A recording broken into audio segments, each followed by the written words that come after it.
Hello friend, welcome back to our channel. आप सभी का स्वागत है आपके अपने channel AP Aman Exam Point में। हालांकि जैसा आपको पता है कि एनटीपीसी आपने देख ही लिया होगा थंबनेल में, तो हम लोग क्वेश्चन करने वाले हैं एनटीपीसी के। और एनटीपीसी के क्वेश्चन सिर्फ सॉल्व ही नहीं करेंगे, आपको बताएंगे तरीके कैसे यूज करते हैं और किस तरीके से क्वेश्चन को किया जाता है। चलिए पहला क्वेश्चन देख लेते हैं और जल्दी जल्दी करेंगे, परेशान मत होइएगा, ठीक है। आपका समय बर्बाद बिल्कुल भी नहीं करूँगा मैं। बोला गया है if cos 2 theta is equal to sin theta and theta lies between 0 and 90, that's mean 0 से 90 डिग्री के बीच में। लाइज मतलब होता है कि वैल्यू का मान है, वेरी कर रही है इतने के बीच में, और कितने से 0 से 90 के बीच में। मैं बोल रहा हूँ डायरेक्ट भैया, इसको ऑप्शन से समझो। अगर मैं यहाँ cos थीटा यहाँ पे मैं 45 लिखता हूँ, आप बोलोगे cos 90 हो जाएगा, ये sin 45 हो जाएगा। क्या cos 90 sin 45 के बराबर होता है? नहीं होता है। मैंने कहा 30 डिग्री रख देते हैं, बोलोगे साइन मेरे भाई cos 2 इंटू 30 लिखोगे तो cos 60 हो जाएगा। साइन थीटा की जगह 30 तो साइन 30 हो जाएगा। क्या cos 60 का मान भैया 1/2 नहीं होता? क्या साइन 30 का मान भी 1/2 होता है? दोनों आपस में बराबर हैं। बोलोगे बिल्कुल भैया, यहाँ पर जो कंडीशन है वो ऑप्शन नंबर 2 से जो है वो क्या हो जाती है, सेटिस्फाइड हो जाती है। आंसर इसका यही सही हो जाएगा। बस इतना करना था, कुछ भी नहीं करना था, बस इतना सा क्वेश्चन करना है, इतने में सोल्यूशन आ जाएगा। बात समझ गए कि नहीं समझ गए? बोलोगे भैया समझ में बात आ गई। नेक्स्ट क्वेश्चन देखते हैं। अब देखो इसी तरीके से जल्दी जल्दी करना है तो फिर शॉर्ट ट्रिक देखनी पड़ेंगे वहाँ पे, ठीक है। दूसरा नंबर क्वेश्चन भैया देख लेते हैं।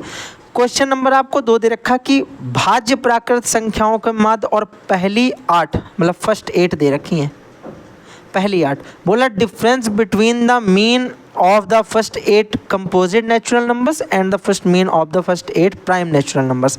प्राइम नंबर्स के और जो है मेरे भाई कंपोजिट 8 नंबर शुरुआत के लेने और उनके हमें मेन का डिफरेंस यानी उनके एवरेज का डिफरेंस बताना है। वेरी सिंपल कॉन्सेप्ट, बिना किए सॉल्व इसे करा जा सकता है। कि कोई दुनिया में ऐसा आदमी जो इसे सॉल्व ना करे और आंसर बता दे? कोई नहीं। बोलोगे भैया तरीका वही है कि पहले हम लोग कंपोजिट वाले देख लेते हैं। बोलोगे कंपोजिट वाले में भैया देखो 4 हो गया, 6 हो गया, मतलब वो संख्या है जो भाज्य हैं। आप बोलोगे 5 नहीं है, 8 हो जाएगा, फिर मेरे भैया 9 हो जाएगा, 10 हो जाएगा, 12 हो जाएगा, 14 हो जाएगा और मेरे भाई 15 हो जाएगा। ये सारी की सारी भाज्य संख्याएं हैं। हमने कहा अगर हमें इनका एवरेज निकालना हो, क्या निकालना हो? ध्यान से सुनना एक बार फिर से। मैंने कहा इनका एवरेज निकालना हो। बोलोगे भैया बिल्कुल सरल सी बात है, मैंने मान लिया इनका एवरेज बीच का 10 है, क्योंकि मैं हमेशा डेविएशन से करता हूँ।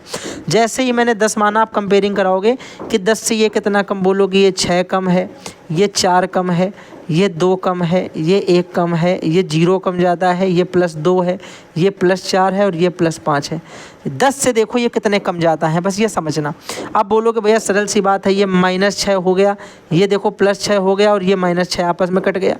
बोलोगे भैया यहाँ पर अगर हम देखें तो ये हो जाएगा -4, -2, -6 और ये एक -7 और +5। -7 और +5 अगर आपस में काट देंगे मेरे भाई, 7 माइनस के थे, 5 प्लस के थे, तो 2 बचे माइनस के। तो बोलोगे भैया 2 बचे माइनस के, और कितने लोगों में इसे बांट देना है जरा ध्यान से सुनना। बोलोगे भैया एक तो भैया 2 बचे यहाँ पे माइनस के, और इसे बांटेंगे कितने लोगों में? 1 2 3 4 5 6 7 8, 8 लोगों में इसको बांट देंगे। तो 8 दामन 80 -2 यानी 78/8 है। यहाँ से क्या आ गया? बोलोगे 78/8 जो है ये आ जाएगा एवरेज किनका? जो भाज्य संख्याएं हैं। बढ़िया बात समझ में यहाँ तक? यानी जो भाज्य प्राकृत संख्याएं थी इनका एवरेज आ गया 78/8। यानी हमें सिर्फ इसकी ज़रूरत है अभी। हमने कहा बाकी किसी की ज़रूरत थी क्या? बोलोगे नहीं ज़रूरत। तो मैंने कहा जिसकी ज़रूरत अब नहीं उसे हटाओ यहाँ से। इस दुनिया में उसका कोई काम नहीं जिसकी ज़रूरत नहीं है। बिल्कुल सही बात है कि नहीं, बताओ ज़रा। बोलोगे बिल्कुल सही बात है। मैंने कहा भैया अब सुनना आगे का कॉन्सेप्ट क्या है। आगे का कॉन्सेप्ट ये बोलता है कि अब हमें चाहिए स्टार्टिंग की 8 प्राइम नंबर से, यानी कौन सी संख्या है भैया? अब हमें चाहिए 5 अभाज्य संख्याएं। बोलोगे भैया वो भी हमें पता है, पहली 1 होती क्या ना, 1 ना तो भाज्य ना तो अभाज्य। बोलोगे 1 2 हो गई, फिर मैंने कहा 3 हो गई, आप बोलोगे 5 हो गई, फिर हो गई भैया 7, फिर हो गई 11, फिर हो गया 13, फिर मेरे भाई बोलोगे 15 16 17 हो जाएगा, फिर बोलोगे 19 हो जाएगा। तो ये देखो 8 हो गई कि नहीं, 4 4 8।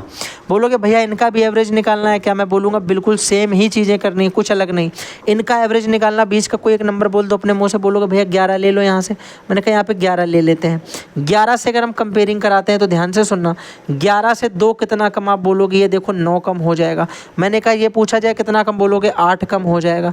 मैंने कहा 5 पूछा जाए 6 कम हो जाएगा। 7 पूछा जाए 4 कम खत्म हो जाएगा। ये 0 प्लस माइनस, मैंने कहा 11 से ये कितना ज़्यादा बोलोगे 2 ज़्यादा, मैंने कहा ये कितना ज़्यादा बोलोगे 6 ज़्यादा, मैंने कहा ये कितना ज़्यादा बोलोगे 8 ज़्यादा, मैंने कहा ये -8 हो गया, ये +8 हो गया, ये +6 हो गया, ये -6 हो गया, ये +2 हो गया और ये माइनस का 4, तो यहाँ -2 बचा। तो 9 और 2 11, माइनस का 11 बटे इसको कितने लोगों में बांट देंगे 8 लोगों में। यहाँ तक बढ़िया तरीके से बात, किसी को दिक्कत हो तो बता दो जल्दी से, बोलोगे भैया कोई दिक्कत नहीं है, चाहो तो इस चीज़ को थोड़ा सा डार्क वाले मार्कर से लिख दो तो ज़्यादा बेटर दिखाई पड़ेगा। तो मैंने कहा बिल्कुल परेशान होने वाली कोई बात नहीं, थोड़ा सा डार्क मार्कर ले लेता हूँ। बोलोगे भैया इसको माइनस करेंगे, 11 माइनस का आ रहा है, इसको 8 लोगों में बांटा तो ये कितना हो जाएगा 8 11 88, 88 माइनस 11 77 बटे 8, कितना आ गया भैया, बोलोगे ये आ जाएगा 77 बटे 8। मैंने कहा आपसे पूछा गया इन दोनों के माध्य के बीच का अंतर, क्या इनके बीच का अंतर नहीं बता पाओगे? क्या 78 बटे 8 से 77 बटे 8 चला गया तो 1 बटे 8 नहीं बच गया? बोल दो जल्दी, एक बार समझ में आ गया? जल्दी से बता दो एक बार, समझ में आ गई बात कि नहीं? पहले मैंने क्या निकाला, कंपोजिट नंबर का एवरेज निकाला, फिर मैंने क्या निकाला, बोलोगे प्राइम नंबर का एवरेज निकाला, फिर उनके बीच का डिफरेंस ले लिया। बढ़िया तरीके से बात समझ में आई? बोलोगे बेहतरीन समझ में आ गई। नेक्स्ट क्वेश्चन भैया जल्दी से एक बार बता दो, ठीक है? अगला क्वेश्चन जल्दी से एक बार देख लेते हैं क्या दे रखा है। चलो भैया नेक्स्ट क्वेश्चन आपको दे रखा है कि ए किसी कार्य को 12 दिन में पूरा कर सकता है, बी ए की तुलना में 20% कम कार्यकुशल है, बी को कार्य पूरा करने में कितने दिन लगेंगे? बेहतरीन तरीके से समझ में आ जाएगा भैया, देख लेना एक बार कैसे, आराम से समझ में आएगा, परेशान मत हो, बढ़िया तरीके से समझा दूंगा, ठीक है? अब ध्यान से सुनो क्या दे रखा। बोला कि ए किसी काम को 12 दिनों में कर सकता है, A can complete a piece of work in 12 days, B is 20% less efficient than A. तो पूछा गया the number of days it will take for B for the complete for works. Okay, काम को पूरा करने के लिए बी कितने दिन लेगा ये आपसे पूछा गया है।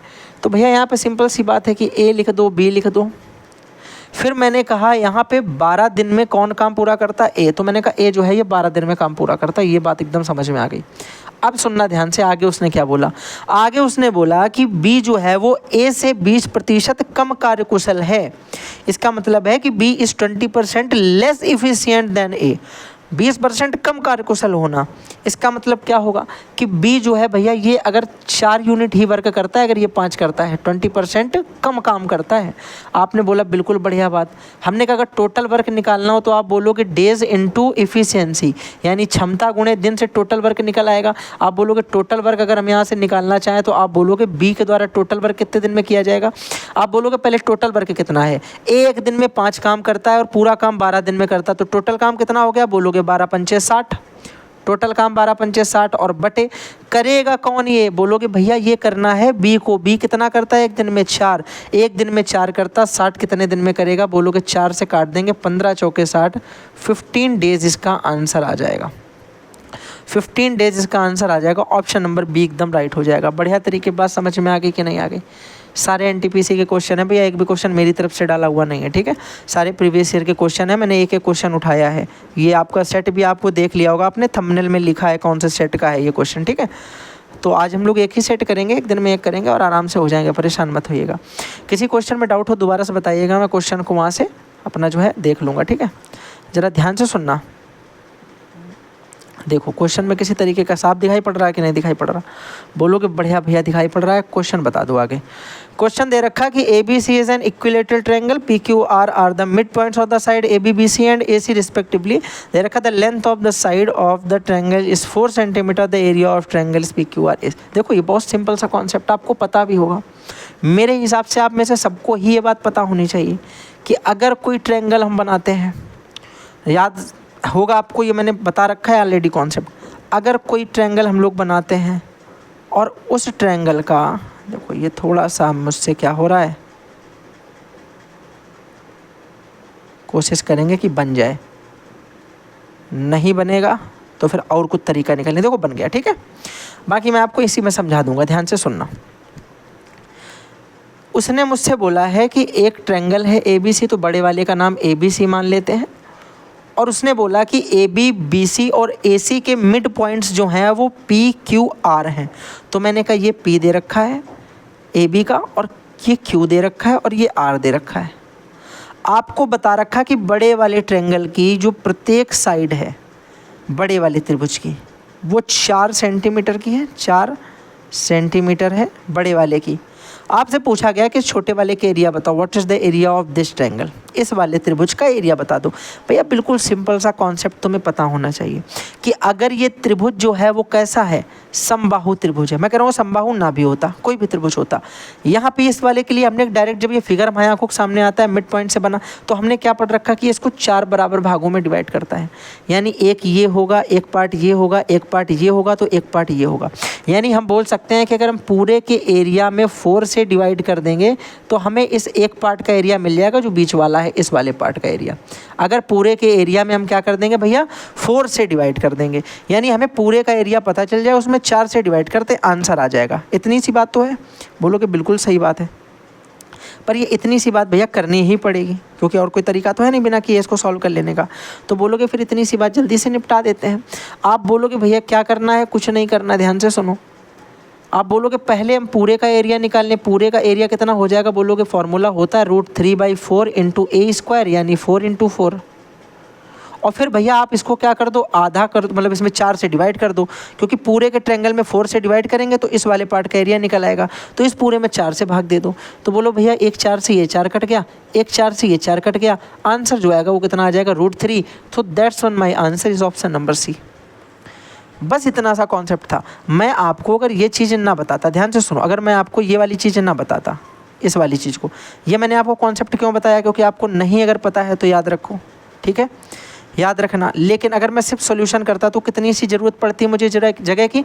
आप बोलते हो भैया पहले पूरे का निकाल देते हैं, यानी √3/4 इंटू a² की जगह 4 इंटू 4, और फिर इसमें 4 से डिवाइड कर देंगे, तो 4 से डिवाइड किया, आपने बोला 2 4 से ये 2 4 चले गए, √3 इज़ माई आंसर, जो कि ऑप्शन नंबर मुझे सी दे रखा। बस सॉल्यूशन अगर आप देखोगे तो इतना सा था, सॉल्यूशन की बात करोगे सिर्फ इतना सा था, लेकिन कॉन्सेप्ट बताना था इसलिए मैंने आपको उसको जो है पूरा बता दिया डिटेल्ड में। चलो नेक्स्ट क्वेश्चन देखते हैं। अगला क्वेश्चन जो भी है हमारे सामने भैया ये रहा क्वेश्चन, एक बार पढ़ो जरा क्या दे रखा है। आप बोलोगे क्वेश्चन दे रखा है कि capacity of working by A and B is the ratio of 3:4। If A takes the 12 days to finish the work, then time taken by B the finish the same work is. ये तो very simple type of question, इससे ज़्यादा सरल वाला question देखा क्या किसी ने? बोलो जल्दी, इससे ज़्यादा वाला सरल क्वेश्चन किसी ने देखा है क्या? आपको देखो क्या दे रखा, ध्यान से सुनना। मैं ऑलरेडी पहले भी बता चुका हूँ इस टाइप का क्वेश्चन कि ए और बी 2 लोग हैं। आपको पता अगर इनकी इफ़िशियंसी का रेशियो 3:4 है तो इनके द्वारा लिए गए दिन का रेशियो इसका उल्टा होगा, यानी 4:3। यस और नॉट भैया? बोलोगे बिल्कुल सही बात। ए कितने दिन लेता है? 4। उसने बोला ए किसी काम को कर देता 12 दिन में, 4 की वैल्यू दे रखी 12। कितने गुना हो रही? बोलोगे 4 3 12, तो 3 तिरका कितना होता है? इसको भी 3 गुना करा दो, 3 तिरका 9। आंसर दिखाई पड़ रहा है कहीं क्या? ऑप्शन नंबर बी, 9 दिन में काम खत्म कर देगा। ये क्वेश्चन पूछ लिया गया। कठिन था क्या? जल्दी से बता दो, क्वेश्चन कठिन था? बिल्कुल 1% की समय लगा इसमें? बिल्कुल भी क्या? बोलोगे बिल्कुल समय नहीं लगा। वैसे तो मैं देख कर ही बता देता, लेकिन कर दिया, चलो कोई बात नहीं, वरना मैं यहीं से बता देता कि ये रेशियो उल्टा है, तो यानी ये वाला टाइम जो है वो ए का है, ये वाला टाइम जो है वो बी का है। 4 की वैल्यू 12 है तो 3 की वैल्यू 9। 4 3 12 तो 3 तिरका 9। ठीक है, आगे बढ़ें क्या? अगला क्वेश्चन देखें। ज़्यादा सिंपल दे दिया क्या ये? चलो देख चलो चलो देखो करो। देखो ये क्वेश्चन, ये भी भाई सबसे सरल क्वेश्चन था। अगर तुम मुझसे पूछो तो मैं तुमसे ये कहूँगा कि ये इससे ज़्यादा सरल क्वेश्चन तो बन ही नहीं सकता है इसमें। बस ये क्या था, थोड़ा सा एक इसमें हल्का सा लॉजिक तुम्हें समझना है। वो क्या समझना था ये देखना ध्यान से। बोलोगे भैया बस इतना लॉजिक समझना था कि 6 की पावर हम कुछ भी लिख दें। आपको पता है कि 6 की पावर n का मतलब है तुम n की जगह कुछ भी लिख दो, यूनिट डिजिट जो है वो 6 ही आता है। आप बोलोगे 5 की पावर n में हम n बराबर कुछ भी लिख दें, यूनिट डिजिट 5 ही आता है। और आपको पता है कि 6 में से अगर 5 बटाएंगे तो यूनिट डिजिट 1 ही आएगा। तो यूनिट डिजिट जो अंतिम अंक है वो हमेशा 1 आएगा। बस इतना करना था, ये पूछा गया आपसे। बताओ समझ में आई बात की नहीं? मैं कह रहा हूँ 6 की पावर कुछ भी लिख दो। तुमने कहा नहीं भैया समझ में आया। मैंने कहा 6 की पावर लिख लो। 1 रखोगे तो 6 कम 6, 6 की पावर 2 रखा तो 36, यानी आखिरी में 6 आया। 6 की पावर 3 रखा तो 216, यानी आखिरी में 6 आया। फिर भैया पावर तुम 4 रख लो, 5 रख लो, 6 रख लो, जितनी भी रख लो। मैंने कहा 5 की पावर, तो तुमने कहा 5 की पावर 1 रखोगे तो 5 एकम 5, 5 की पावर 2 रखा तो 5 25, यानी 5 आ गया। 5 की पावर 3 रखा तो 125, यानी लास्ट में 5 आ गया। तो तुम कुछ भी पावर रख लो, लास्ट का डिजिट हमें देखना है, अंतिम अंक से मतलब है। तो यूनिट डिजिट जो है वो एंड्स किसके साथ होगा, 1 के साथ ही होगा जब इनको माइनस करेंगे। बेहतरीन तरीके से बात समझ में आ गई। मैं कोई बहुत ज़्यादा इसमें रॉकेट साइंस नहीं बता रहा हूँ, बहुत ज़्यादा ऐसे फालतू के वाहियात कॉन्सेप्ट नहीं बता रहा हूँ। जो सिंपल है वो सिंपल है, बस ख़त्म। इससे ज़्यादा इसमें कुछ नहीं करना है। कोई दिक्कत किसी को 1% की भी दिक्कत है तो बताना जल्दी से, ठीक है। नेक्स्ट क्वेश्चन भैया देखना ज़रा, थोड़ा सा हो सकता है ये कि बड़ा हो जाए, इसलिए मैंने थोड़ा सा मार्कर का साइज छोटा कर लिया, पर इतना भी छोटा नहीं करना जितना ये हो गया है, ठीक है। चलो देखना भैया ध्यान से। अगर आपको इस इक्वेशन में बोला गया कि x का मान बताओ, ध्यान से सुनना मैं जितना बता रहा हूँ। अगर आप बोलो किसी के अपॉन में 1 से डिवाइड कर रहे हैं, कोई फ़ायदा 1 लिखने का, मत लिखो 1। 1 से डिवाइड दे रहे हो तो क्या फ़ायदा, 1 तो इसमें भी डिवाइड दे दो, कोई दिक्कत नहीं होने वाली। मैंने कहा कहने का मतलब कुल ये लिखा है कि अंडर रूट में 19 minus x root 12 is equal to under root of 4 minus under root of 3, ठीक है। इतना सा लिखा है। बोलोगे बहुत सरल बात है, इतनी तो समझ में आ गई बात भैया। आप बोलोगे भैया अगर ये वाला स्क्वायर मैं इधर से इधर भेज दूंगा, ये वाला स्क्वायर अगर ऊपर वाला स्क्वायर मैं इधर से इधर भेज दूँ, तो बोलोगे भैया ये हो जाएगा इधर होल ऑफ स्क्वायर। फिर ज़रा ध्यान से देखना, इधर बचेगा, आप बोलोगे इधर बचेगा 19 माइनस एक्स रूट 12, और दूसरे साइड हो जाएगा, आप बोलोगे देखो ए स्क्वायर यानी 4 प्लस बी स्क्वायर यानी 3 और माइनस 2ab यानी 2 अंडर रूट में 4 तेई 12। यहाँ तक किसी को कोई समस्या, बोलोगे कोई दिक्कत नहीं, यहाँ तक बात समझ में आ गई। अब बोलोगे भैया क्या करेंगे, अब कुछ ना करो, ज़रा ध्यान से देखना। आप बोलोगे ये लिखा 19 माइनस एक्स रूट 12, और इसे देखोगे तो ये 4 3 7 माइनस 2 रूट 12। कोई दिक्कत यहाँ तक, बोलोगे कोई दिक्कत नहीं, बढ़िया समझ में आई बात। तो मैंने कहा अब क्या कर सकते हो भैया, ज़रा ध्यान से बता देना। आप बोलोगे भैया सिर्फ इतना कर सकते हैं कि जो एक्स रूट 12 आप मुझे बताना चाहते हैं कि लिखा है, इसको मैं इधर भेज देता हूँ और ये सब कुछ उठा के इधर ले आता हूँ, बस इतनी सी करनी है बात। क्योंकि ये माइनस लगा, इधर भेजेंगे तो प्लस हो जाएगा, यानी इसको इधर भेजेंगे तो एक्स रूट 12 हो जाएगा। मान लो ये मैंने उधर भेज दिया है, ठीक है, पर लिखा इधर है पर भेज उधर दिया है, माइनस का है तो इधर भेजा तो प्लस हो गया होगा बराबर। इधर लिखा था मेरे भाई 7 माइनस 2 रूट, एक सेकंड रुकिएगा, थोड़ी सी मैंने यहाँ पे गलती क्या कर दी। हाँ इधर देखो, इधर क्या बचेगा, इधर बोलोगे इधर आप बचेगा 19। आप बोलोगे भैया इसको आपने उधर भेजा, यानी ये सब उठा के आप इधर भेजोगे तो 7 इधर प्लस का इधर आएगा माइनस का, और ये इधर माइनस का तो इधर आएगा प्लस का, तो 2 रूट 12 आ गया। बोलो जल्दी हाँ या ना, बोलोगे बिल्कुल सही बात। मैंने कहा अगर इसे सॉल्व करोगे तो कितना आ जाएगा, बोलोगे ये आ जाएगा एक्स रूट 12 बराबर, अगर ये घट गया तो 12 बचा और प्लस 2 रूट 12। यहाँ तक किसी को कोई समस्या, 1% की, 2% की, 3% की, बोलोगे बिल्कुल दिक्कत नहीं। मैंने कहा अगर रूट 12 से काट दो सबको, रूट 12 से सबको काट दो, आप बोलोगे यहाँ से x बराबर भैया आ जाएगा, इससे रूट 12 काट दिया तो रूट 12 बचा। किसी भी संख्या का 2 बार रूट प्रोडक्ट जो होता है, किसी भी संख्या का 2 बार रूट प्रोडक्ट 1 बार संख्या बनाता है, क्योंकि पेयर बन के बाहर आ जाता है। अगर इसे फिर से हम एक रूट प्रोडक्ट से काट देंगे तो एक ही रूट प्रोडक्ट बचेगा। तो ऐसे जो 12 था वो रूट 12 गुणे रूट 12 लिखा जा सकता है। एक रूट 12 मैंने इससे काट दिया तो एक रूट 12 इसका बचा होगा। प्लस मेरे भाई कितना आ गया, बोलोगे 2 आ गया। मैंने कहा आंसर नहीं मैच हो रहा, इसमें कोई भी आंसर ऐसा नहीं दिखाई पड़ रहा जो इस टाइप का हो। आप बोल लो भैया यहाँ पे लिखा है 2 प्लस रूट 12, यानी रूट 3 तो नहीं हो सकता, रूट 3 नहीं हो सकता। यहाँ पे अगर देखा जाए तो ये कितना हो जाएगा, आप बोलोगे 4 चौके 16 तियाँ, ये तो 48 लिखा, नहीं हो सकता, ये हो जाएगा 4 तेई 12, ये ऑप्शन हो गया। भैया कैसे किया देख लेना, 2 को पहले लिख सकते हो कोई फ़र्क, आप बोलोगे 12 को हम लोग लिख सकते हैं अंडर रूट के अंदर 4 इंटू 3, यस और नॉट। 4 मेरे भाई अंडर रूट का है, अंडर रूट के बाहर आके कितना हो जाएगा, आप बोलोगे 4 बाहर आके 2 बन जाएगा, तो 2 प्लस 2 रूट 3 बचेगा इसका आंसर, जो कि ऑप्शन नंबर बी एकदम राइट है। समझ में आ गई बात। चाहो तो आप सॉल्व मत करो, ऑप्शन काट के कर सकते हो, ठीक है। बढ़िया तरीके बात समझ में आ गई कि नहीं आ गई, बोलोगे समझ में आ गई है, ऑप्शन नंबर 20 का एकदम राइट हो जाएगा। नेक्स्ट क्वेश्चन भैया देख लेते हैं, क्वेश्चन नंबर अपना 8 की तरफ जल्दी से देख लेते हैं। बोला गया एक वस्तु जो 12% लाभ पर बेचा गया, ये ठीक है, यदि उसे 33 रुपये अधिक पर बेचा जाता तो लाभ 14% का हो जाता। आपसे बोली गई कोई वस्तु, मैंने कहा कोई वस्तु है, मैंने मान लिया वो 100 रुपये की है, कितने रुपए की, 100 रुपये की, बेची जा रही 12% के प्रॉफिट पे, 112 पे बेची जा रही। लेकिन भैया एक आदमी आया, बोला तुम्हें भैया प्रॉफिट 114% का कमाना है, तुम बोलोगे बिल्कुल सही बात, कमाना है हमें। तो वो तुमसे बोलेगा कि 112 वाली चीज़ को 114 रुपये प्रॉफिट कमाने के लिए 33 रुपये ज़्यादा पर बेच दो। कितने रुपये ज़्यादा पर? 33 रुपये ज़्यादा पर। आपने कहा ठीक है बेच देंगे, कोई दिक्कत नहीं, यहाँ तक बढ़िया तरीके से बात समझ में आ गई। एक बात बताओ, 112% से 114% है, 2% बढ़ाया तुमने अपना प्रॉफिट कि नहीं बढ़ाया? 2% प्रॉफिट बढ़ाया।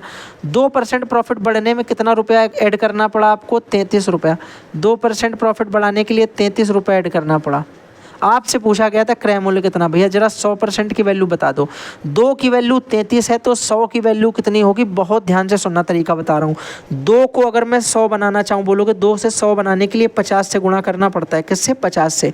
तो भैया इसमें भी 50 से गुणा करा देंगे, आंसर आ जाएगा। आप बोलोगे एक तो 0 हो गया, 5 3 15 का 5 हासिल लगाया, 1 5 3 15 और 1 16, यानी 1650 आंसर आएगा। ऑप्शन नंबर सी एकदम राइट है। कोई समस्या है किसी को जल्दी से बता दो, कोई दिक्कत है किसी को जल्दी से बता दो, आपका सॉल्यूशन मैं और समझा दूंगा। बढ़िया तरीके बात समझ में आ गई कि नहीं आ गई? बोलोगे समझ में आ गई भैया, बहुत सरल कॉन्सेप्ट था और बहुत सरल तरीके से आपने जो है इसे बता दिया।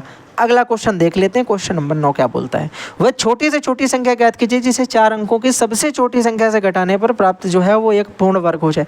क्या इसे देखकर आंसर बता सकते हो? क्या इसे देखकर आंसर बता सकते हो? जल्दी बताओ, बस इतना कि देख के बता सकते हैं। नहीं पता तुम्हें?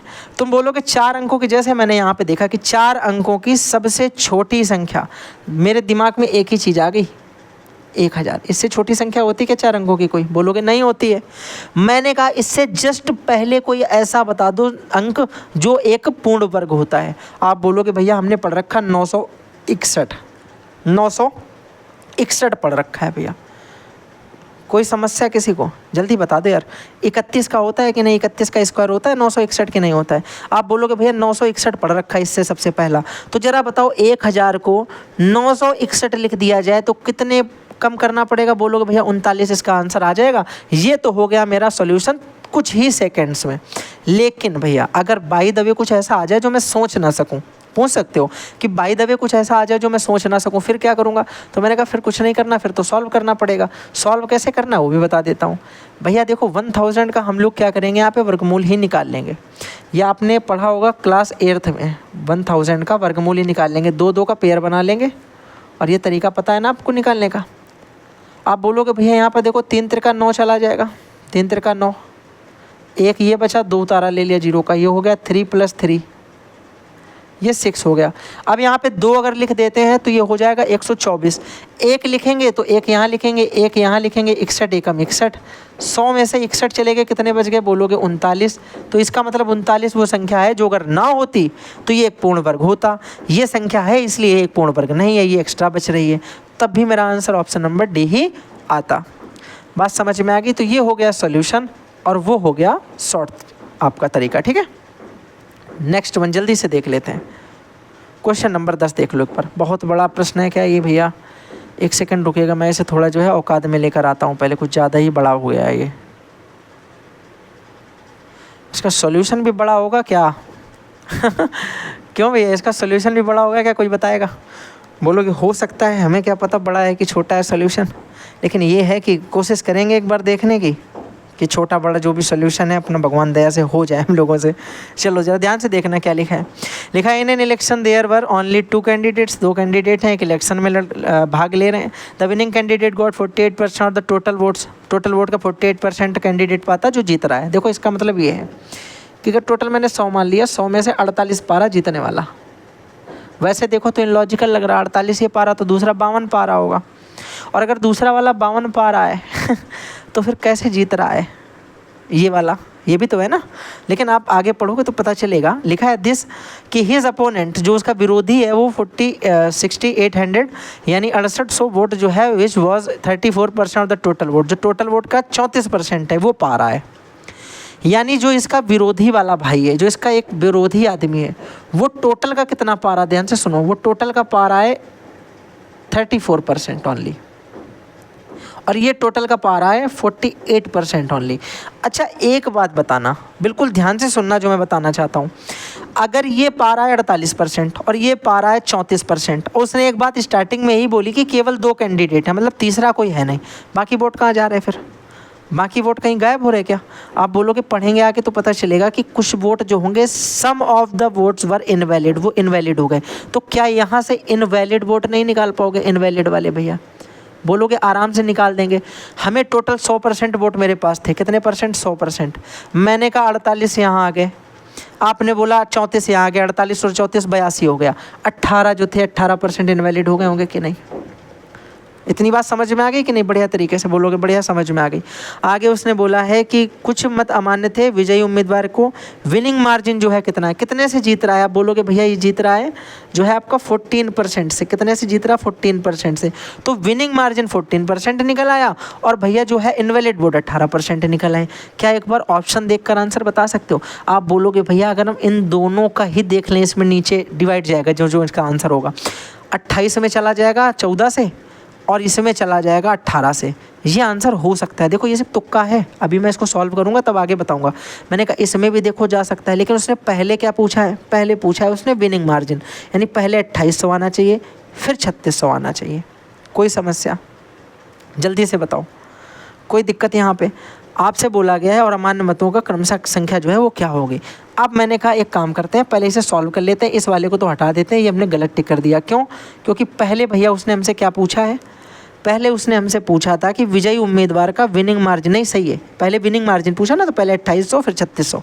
लेकिन मैंने कहा भी सॉल्व कर लेते हैं। देखो ये ऑप्शन तो हो ही नहीं सकते 3200 वाले, 3000 वाला भी नहीं हो सकता। इन दोनों में से एक ऑप्शन है, तो इसमें से मुझे ये सही लग रहा। लेकिन ये तो था आपको एक सोचने का तरीका। मैंने कहा इसे सॉल्व करने का तरीका क्या है, पहले वो ध्यान से देखो। बोलोगे सॉल्व करने का तरीका भैया ये है कि अगर उसने मुझसे ये बोल रखा था कि जो 34% वोट है ना, और जो ये हारने वाले को मिले, हारने वाला उम्मीदवार जो उसका विरोधी था, और विरोधी को उम्मीदवार को मिले कितने रियल में? 6800 वोट। तो 34% की वैल्यू कितनी दे रखी है? 6800 दे रखी है। कितनी दे रखी है? 6800। 34 दूना 68 दो बार में, और 2 जीरो लगे तो 200 गुना हो रहा। कितने गुना? 200 गुना। तो विनिंग मार्जिन को 200 गुना करा देंगे तो कितना आ जाएगा? बोलोगे भैया ये 14 दूनी 2800 आ जाएगा। और इसको अगर कर देंगे मेरे भाई 200 गुना, तो बोलोगे 18 दूनी 3600 आ जाएगा। यानी 2800 और 3600 ही इसका एकदम सही आंसर हो जाएगा। ऑप्शन नंबर बी सही। ऐसे भी आ जाएगा।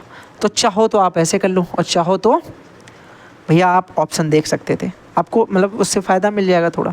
ठीक है, बात समझ में आ गई कि नहीं आ गई? बोलोगे बढ़िया तरीके से समझ में आ गई। अगला क्वेश्चन जल्दी से बता दो, क्वेश्चन नंबर 11। क्वेश्चन आपको क्या दे रखा, ध्यान से सुनना। अरे ऊपर होना था इसको।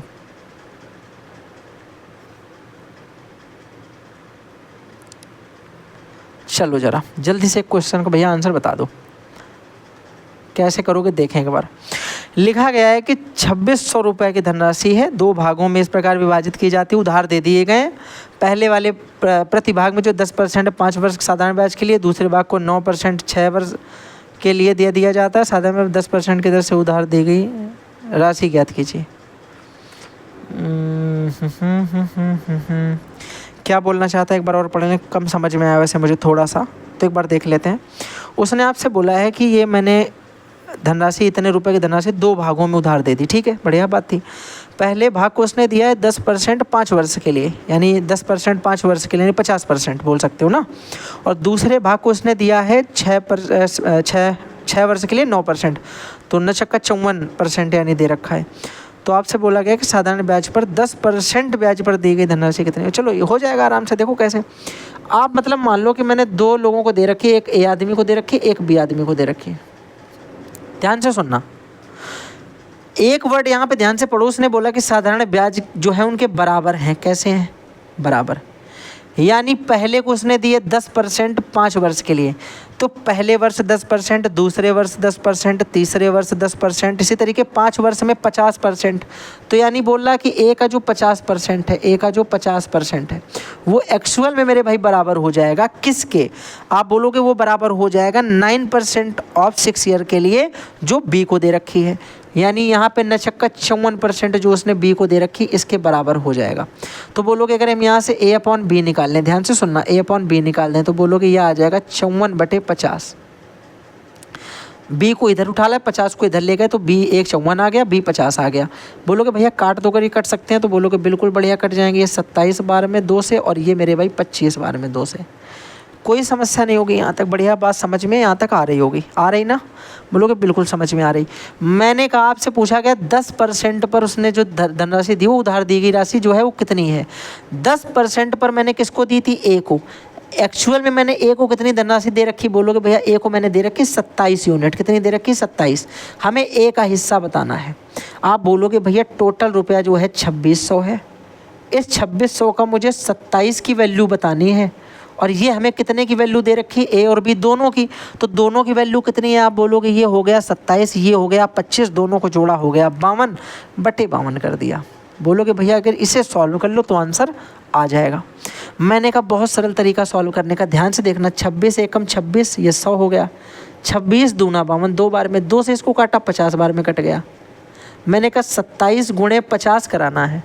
27 पंछे 135 होता है, और एक जीरो है तो एक जीरो लगा देंगे, यानी आंसर जो आएगा वो 1350 वाला एकदम राइट आ जाएगा। ये आंसर सही है, ऑप्शन नंबर बी एकदम राइट हो गया। बात समझ में आ गई कि नहीं आ गई? जल्दी से बता दो एक बार। तो बोलोगे समझ में आ गई। अगला क्वेश्चन जल्दी से एक बार बता दीजिए भैया। क्वेश्चन नंबर 12 की तरफ बढ़ जाते हैं। क्वेश्चन क्या दे रखा, ध्यान से सुनना। बोला गया है कि एक स्कूल में लड़के और लड़कियों को मिलाकर उनकी औसत आयु जो है वो 16.8 वर्ष है। लड़कों की औसत आयु जो दे रखी है वो 15.4 वर्ष दे रखी है, और लड़कियों की जो दे रखी है औसत आयु वो 18.2 दे रखी है। तो बोला है कि स्कूल में लड़कों की और लड़कियों की संख्या का अनुपात जो है वो कितना हो जाएगा। एलिगेशन है, देखते ही पता चल रहा है। जैसे कि 15.4 किसकी है ये? बोलोगे ये मेरे भाई बॉयज़ की दे रखी। गर्ल्स की कितनी दे रखी? 18.2। पूरे की कितनी दे रखी? 16.8। एलिगेशन लगाएंगे, सॉल्व करेंगे। बोलोगे भैया ये माइनस करोगे तो दिस वन इज़ 1.4, और इसे माइनस करोगे तो कितना आ जाएगा? आप बोलोगे ये आ जाएगा आपका जो है 1280 यानी 4, और इधर तुम्हारा 1, ये भी 1.4 आ गया। दोनों सेम आ रहे क्या? अब इनका रेशियो निकालोगे तो बोलोगे भैया 1.4 बन जा 1.4, यानी 1 बन जा 1 वाला सिचुएशन बनेगा। तो 1:1 इज़ ऑप्शन नंबर बी। तो यही एकदम सही आंसर हो जाएगा इसका भैया ऑप्शन नंबर जो है ये एकदम सही हो जाएगा, option number B. This one is correct. ठीक है, कोई समस्या किसी को? बोलोगे एलिगेशन का है तो आता है, सिंपल सा सवाल है। अगला देख लेते हैं भैया क्वेश्चन नंबर हम लोग 13। क्वेश्चन नंबर 13 क्या दे रखा है? एक बार ध्यान से पढ़ो। क्वेश्चन दिखाई पड़ रहा होगा, पूरा ऊपर ही है। क्वेश्चन आपको दे रखा है कि ए किसी काम को 20 दिनों में पूरा कर सकता है। A can complete a piece of work in 20 days and B alone in work in 30 days. 30 दिन में बी कर लेगा, ए कर लेगा 20 दिन में। Due to some other work, कुछ और काम जो है उसकी वजह, अन्य कारण की वजह से ए को काम पूरा जो है करने से पहले छोड़ना पड़ा। A had to leave the work before completion, उसने पूरा होने से पहले ही छोड़ दिया ए ने। उसके बाद लिखा है कि and for the last 5 days B alone did the work, यानी लास्ट के जो 5 दिन थे वो बी ने अकेले काम कर लिया। आगे आपसे पूछा है कि the total work taken to the complete the work is, total time कितना लगा वर्क को पूरा करने में। सरल है, अगर यहाँ समझे, थोड़ा सा समझना पड़ेगा कि ए किसी काम को कर सकता है अकेले 20 दिन में, बी उसी काम को कर सकता है अकेले 30 दिन में। दोनों का देखा जाए अगर एलसीएम ले लें तो बोलोगे 60 काम आ जाएगा। एफिशिएंसी देखें तो 20 3 60 और 30 दूनी 60, ये निकल के आगे इनकी क्षमता, और ये निकल के आगे इनके दिन, मतलब जो दे रखे हैं। तो यहाँ तक बात सबके समझ में आ गई होगी मेरे हिसाब से। अब आप एक बात बताओ, बी ने क्या किया है? अगर मैं तुमसे ये पूछूं कि ए और बी ने मिलकर कितने दिन तक काम किया, कितने लोग बता देंगे? बोलोगे भैया आराम से बता देंगे। कितने दिन तक ए बी ने मिलकर काम किया होगा? कैसे बता लेंगे? ध्यान से सुनना। ए काम पूरा होने से पहले छोड़ के चला गया, 5 दिन तक बी ने अकेले काम किया। 5 दिन में बी ने कितना काम कर लिया होगा ये पता चल जाएगा, तो हम लोग कुछ कर सकते हैं क्या उससे? बी 1 दिन में 2 काम करता है, 5 दिन में कितना कर लेगा बताना जरा। बोलोगे 5 दूनी 10 काम कर लेगा कि नहीं कर लेगा? 10 काम, यानी 10 काम बी ने अकेले किया, तो दोनों ने एक साथ कितना किया होगा? भाई इसको तुम हमेशा उल्टा खोपड़ी से सोचो। 10 काम दोनों ने मिलके, 10 काम जो है वो लास्ट में किसने किया? बी ने अकेले। इसके पहले तो दोनों मिलके कर रहे थे ना, तो 10 काम तो ये बी ने अकेले कर लिया है। 60 में से अगर ये 10 चला गया तो 50 काम ऐसा होगा जो ए और बी ने मिलके किया होगा। और एक दिन में कितना करता है? 3। बी एक दिन में कितना करता है? 2। दोनों मिलके एक दिन में कितना करते हैं? 5। दोनों मिलके एक दिन में 5 करते हैं, तो 50 करने में कितने दिन लगे होंगे? तो बोलोगे बटे 5 करा देंगे, 5 × 50, यानी 10 दिन दोनों ने एक साथ मिलके काम किया होगा जब 50 काम खत्म हुआ। 10 दिन दोनों ने एक साथ मिलके काम किया, 5 दिन बी ने अकेले काम किया, तो कुल मिलाकर टोटल काम जो हुआ वो कितने दिन तक चला? बोलोगे 15 दिन तक। ऑप्शन नंबर मेरे भाई डी इसका एकदम राइट हो जाएगा। बताओ जिसके समझ में नहीं आया। समझ में आ गई बात कि नहीं आ गई? सिंपल है कि नहीं है भाई? ए एक दिन में 20 काम करता, बी एक दिन में 30 काम करता, दोनों से एलसीएम निकाल के टोटल वर्क निकाला, ए बी की इफिशियंसी निकाल ली। हमने कहा बी जो है वो मेरे भाई 5 दिन तक अकेले काम करता है, तो 5 दिन में 10 काम उसने अकेले किया, टोटल 60 काम था, 60 में 10 उसने अकेले किया, 50 दोनों ने मिल के किया होगा, तो दोनों ने 10 दिन तक काम किया होगा। उसने पूछा कि कुल कितने दिन तक काम चला, ये बताना है कि कितने दिन तक, कुल कितने दिन लगे हैं। ये नहीं पूछा कि सिर्फ ए ने कितने दिन किया या बी ने कितने दिन किया या बी ने कितने दिन किया। पूछ रहा कुल टोटल डेज, तो 5 दिन तक तो अकेले बी ने किया ये वाला, और 10 दिन तक दोनों ने साथ में किया होगा, तो ये 10 दिन दोनों ने साथ में किया, 5 दिन अकेले उसने किया, टोटल 15 दिन चला काम। समझ में आ गई बात कि नहीं आ गई? अगला क्वेश्चन जल्दी से बता दो जरा, क्वेश्चन नंबर 14 भैया। बहुत प्यारा प्रश्न लग रहा है देखने में और बड़ा ही भयावह क्वेश्चन है, मतलब डरावना है कि नहीं? कितने लोगों के क्वेश्चन डरावना लग रहा? आपको दे रखा है कि given below the marks obtain bye 20 student mathematics the out of 30। 30 में से नंबर्स दिए गए हैं सबको, बढ़िया फेल हैं ये सब, 7 वाला तो बिल्कुल ही फेल है। तो बोला कि यार 2 गुणे मीडियन और माइनस मॉड बताना है, 2 गुणे मीडियन माइनस मॉड बता। अच्छा तो पहले मीडियन निकाल लो।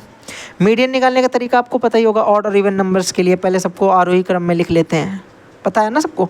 तो सबसे पहले हम क्या लिखते हैं, इनको असेंडिंग ऑर्डर में लिख लेते हैं। भैया बोलोगे पहले नंबर पे 7 आ जाएगा, फिर 9 आ जाएगा, मैं कह रहा हूँ उसमें देखते रहना गलत ना हो जाए। फिर बोलोगे भैया 9 के बाद बोलोगे 12 आ जाएगा, मैंने कहा फिर क्या आ जाएगा बताओ जरा। बोलोगे 12 एक बार, 2 बार, 3 बार, एक साथ गिन लो 3 बार है तो 12 3 बार पहले लिख डालो लाइन से। फिर बोलोगे भैया 13 2 बार है तो 13 2 बार लिख दिया। फिर बोलोगे भैया 14 जो है वो कहाँ पे गया, 1 2 3 4 बार है तो 14 4 बार लिख दोगे।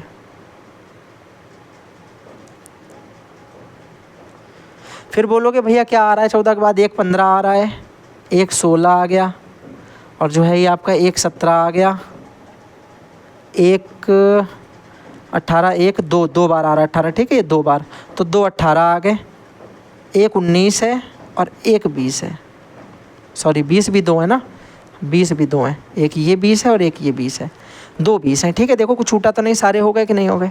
बोलोगे बढ़िया तरीके से सारे लिख दिए भैया। अब मीडियन कैसे निकाला जाता है? आप बोलोगे भैया मीडियन निकालने के लिए आपने बता रखा कि माध्यिका जब हमें मीडियन निकालनी होती है तो हम लोग देखते हैं कि 1/2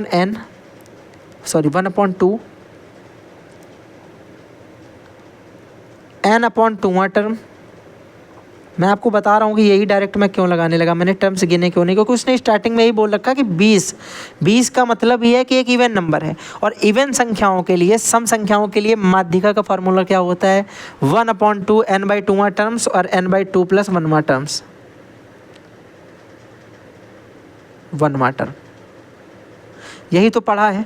आप बोलोगे बिल्कुल बढ़िया बात भैया, ये 1/2 आ गया, n की जगह 20 आ जाएगा भैया, यहाँ पे n की जगह 20 आ जाएगा तो 2 दहामन 20, यहाँ पे तो 10वां पद आ जाएगा, और यहाँ पर मेरे भाई ये भी यहाँ पे 20 लिखेंगे तो 2 दहामन 20 10 और 1 11, तो यहाँ पे 11वां पद आ जाएगा।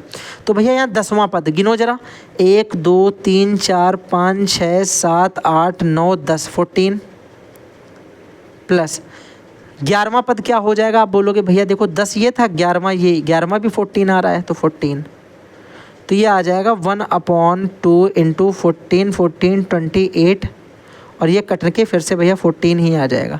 तो इसका मीडियन कितना आ गया? 14। हमें वैल्यू बतानी है किसकी? आप बोलोगे हमें वैल्यू बतानी है 2 × मीडियन माइनस मॉड की। तो बोलोगे सरल है भैया, 2 गुणे मीडियन में 14 लिख देंगे, माइनस मोड क्या होता है? जो ज़्यादा बार आता है। सबसे ज़्यादा बार क्या आया है? आप बोलोगे भैया ये 2 एक बार आए हैं, उसके बाद ये 3 बार, ये 2 बार, ये देखो 4 बार आया है 14, तो मेरा मोड यहाँ से 14 हो जाएगा। आप बताओ ज़रा, 2 गुणे 14 यानी 28, 28 में से 14 घटाओगे कितना बचेगा? आप बोलोगे 28 में 14 घटाएंगे तो 14 ही फिर से बच जाएगा। तो my answer is option number A, 14 is my answer. बात समझ में आ गई कि नहीं? थोड़ा सा लॉजिकल क्वेश्चन था, थोड़ा सा बड़ा क्वेश्चन था। अब सुनना ज़रा ध्यान से, ये क्वेश्चन आप लोग कर लोगे, फिर क्या करेंगे? अगर आप चाहते इस क्वेश्चन को सरल करना तो कर सकते थे क्या? बोलोगे बिल्कुल कर सकते थे, ये तो आपने कॉन्सेप्ट बता दिया। अगर मैं इस क्वेश्चन को क्या करता हूँ, एक बार यहाँ पे जो है इसको कॉपी कर सकता हूँ क्या मैं यहाँ से?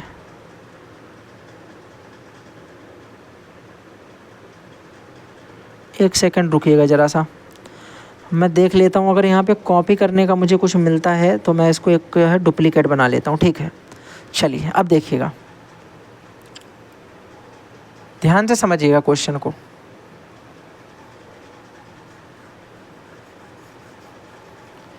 ऐसा नहीं कि कुछ मैं इसमें रॉकेट साइंस लगाने वाला हूँ, करूँगा वही चीज़, पर जब आपको चीज़ें पता होती हैं तो आप इसी चीज़ को कैसे और कर सकते हैं, बस ये तरीका बताऊँगा। अब आप ये मत सोचना आपको वो वाला सोल्यूशन चला गया, वो वाला सोल्यूशन ये है, ठीक है? ये वाला सोल्यूशन भी है इसका, लेकिन बस ये है कि इसका ये एक और सोल्यूशन मैं आपको बताऊँगा सिंपल करने के लिए। इसमें हमें ये देखना है कि आप एक बात समझो, ROE मन में भी कर सकते हो काउंट। तो मैंने कहा डायरेक्ट फार्मूला अगर हम देख लें यहाँ पे मीडियन निकालने का कि 1/2 ब्रैकेट में 20/2, 20/2 मेरा कितना आ जाएगा? आप बोलोगे ये आ जाएगा 10। तो मुझे पहले तो यहाँ पे लिख देना है 10वां पद, 10वां पद, और बाद में मेरे भाई एक प्लस हो जाता है तो यानी 11वां पद रखना होगा, 11वां पद ये तो करना होगा। तो बोलोगे आ जाएगा 1/2, 10वां पद। देखना सबसे छोटा ये तो 1 2, फिर 12 था 3 4, फिर देखो इसको 5 गिनोगे, ठीक है? फिर देखो 12 कोई बचा क्या? नहीं बचा। फिर मैंने कहा देखो ये 6, और देखो 6 के बाद ये 7, फिर ये 8 9 10, और 10 भी यही है और 11 भी यही है, तो दोनों एक साथ देख लो। तो बोलोगे ये हो जाएगा 14 + 14, कोई दिक्कत? बोलोगे 2 बार 14 है, 2 से डिवाइड करेंगे तो 1 बार 14 बाहर आ जाएगा। इसको 2 × 14 लिख सकते हो ना, 2 बार 14 को, तो 2 से 2 कट जाएगा, 14 बाहर आ जाएगा। ये मीडियन निकल के आ गया। फॉर्मूला आपको कुछ नहीं करना था, डायरेक्ट बताना था, 2 गुणे मीडियन की जगह 14 माइनस मोड वही होता है जो ज़्यादा बार आता है। जल्दी से गिन लो एक बार। बोलोगे 7 एक बार आया मेरे भाई, 9 एक बार आया, 12 3 बार आया था, उसके बाद 14 जो है मेरा ये 2 बार आया है, उसके बाद देखो 13 2 बार आया है, 14 मेरा 4 बार आया है, 15 देख लोगे जल्दी से 1 बार है, 16 मेरा 1 बार है, 17 मेरा 1 बार है, 18 मेरा 2 बार है, 19 मेरा 1 बार है, और 20 मेरा 2 बार है। यानी सबसे ज़्यादा बार 14 आया, 4 बार, तो ये मेरा भाई मोड हो गया 4 14, ठीक है? 2 गुणे 14 में एक 14 माइनस कर दिया, कितना बचा? है बिल्कुल सरल कि नहीं? 14 ही बचेगा कि नहीं बचेगा? बोलोगे बिल्कुल सही बात है, क्योंकि 14 दूनी 28, 28 में फिर से 14 माइनस करोगे तो 2 बच जाएगा।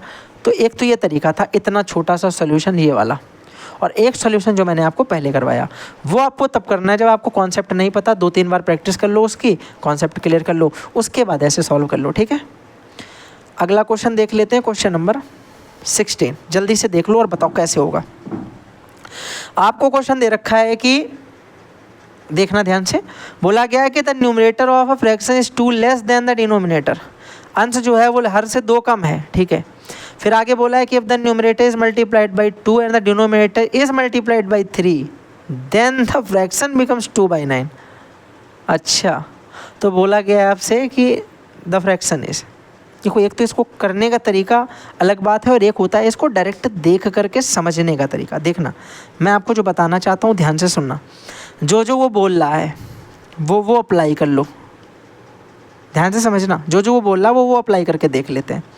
उसने बोला गया कि पहले उसने बोला कि the numerator of a fraction is 2 less. उसने बोला एक भिन्न का अंश जो है उसके हर से 2 कम है। देखो इससे ये 2 कम, इससे ये 2 कम, इससे ये 2 कम, सारे ऑप्शन 2 कम हो रहे, कोई फ़ायदा नहीं होगा इससे। तो आगे बोला गया है कि यदि अंश को 3 से गुणा किया जाता है, अंश को 3 से गुणा किया जाता है ऊपर वाले को, और हर को 3 से गुणा किया जाता है, और हर को भी 3 से गुणा किया जाता है, तो जो है मेरे भाई प्राप्त भिन्न जो है वो 2/9 हो जाती है।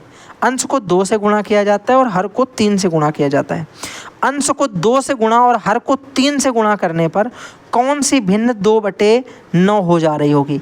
अंश को मेरे भाई देखो यहाँ पे 2 से गुणा करोगे 10 हो जाएगा, इसको 3 से गुणा करोगे 21 हो जाएगा, ये नहीं हो सकती। इसको देखो 2 से गुणा करोगे 6 हो जाएगा, ये 15, तो 6/15 मेरे भाई कोई फ़ायदा नहीं करने से।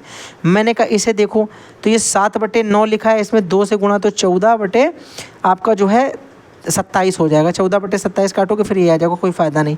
मैंने कहा इसमें अगर ऊपर 2 से गुणा कराओगे नीचे 3 से गुणा कराओगे तो 2 एकम 2, 3 त्रिका 9, 2/9 बन जाएगी, जो कि हमें दे रखी है।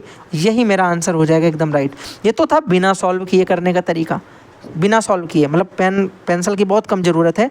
आपको ज़रूरत पड़ेगी ऑप्शन ऐसे एक बार देख लो तो पता चल जाएगा, सॉल्व नहीं करना पड़ेगा।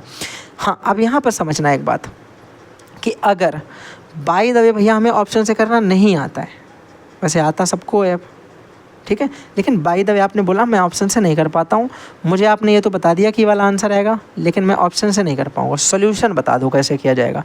तो मैंने कहा फिर एक ही तरीका है, पूछो कौन सा? मेहनत करना जो हमेशा से तुम करते हो। क्या लिखा तुमने? बोला कि एक अंश, एक भिन्न है जिसका अंश हर से 2 कम है। मैंने कहा अगर उसका हर x होगा तो उसका अंश जो होगा वो x - 2 होगा। इतने तक कोई दिक्कत नहीं। फिर आगे आपसे बोला उसने कि ऊपर उसमें अंश में 2 से गुणा और नीचे हर में जब 3 से गुणा कराते हैं तो संख्या जो बन जाती है वो बन जाती है 2/9। मैंने कहा ऊपर वालों को तो अभी छोड़ो, गोली मारो, नीचे वालों को देख लो ज़रा। आप बोलोगे भैया अगर 3x = 9 दे रखा है तो x बराबर यहाँ से 3 आ गया कि नहीं आ गया? जल्दी बता दो एक बार। x बराबर 3 आ गया, और x बराबर अगर 3 आ गया तो भिन्न क्या हो सकती है? भिन्न आपने मानी थी x - 2/x। तो भैया 3 - 2 1/x का मान 3, तो 1/3 इसका आंसर होगा, जो कि ऑप्शन नंबर डी दे रखा। जल्दी से बता दो, सॉल्यूशन भी समझ में आएगा, तरीका जो पहले बताया वो इससे भी सरल है, तो वो ज़्यादा बेटर है मेरे हिसाब से। बाकी आपका जो सॉल्यूशन है वो भी सही है, तो आंसर जो है इसका ऑप्शन नंबर डी एकदम राइट हो जाएगा। बात समझ में आ गई कि नहीं आ गई? बोलोगे समझ में आ गई भैया। नेक्स्ट क्वेश्चन देख लेते हैं, क्वेश्चन नंबर जो है मेरा 17। बड़ा खतरनाक लग रहा देख लेंगे तो। आपको दे रखा है कि p² + q² - r² = 0। ठीक है भैया। आगे फिर दे रखा है कि then the value of p6 + q6 - r6 divided by p² q² r² is, क्या होगा आपको पूछा गया ये। इसके बाद तो बड़ा दर्द भरा सवाल लग रहा है बड़ा दर्द भरा सवाल लग रहा है, लेकिन है भी क्या दर्द भरा, ये तो सॉल्व करने पता चलेगा। तो इसमें यहाँ से समझेंगे ज़रा क्या आएगा। अगर हम इसकी इक्वेशन को पहले वेरीफाइड कर लें, यहाँ पर हम ये मान सकते हैं कि p + q + r = p + q + r और माइनस का r ले लो ब्रैकेट में = 0 है।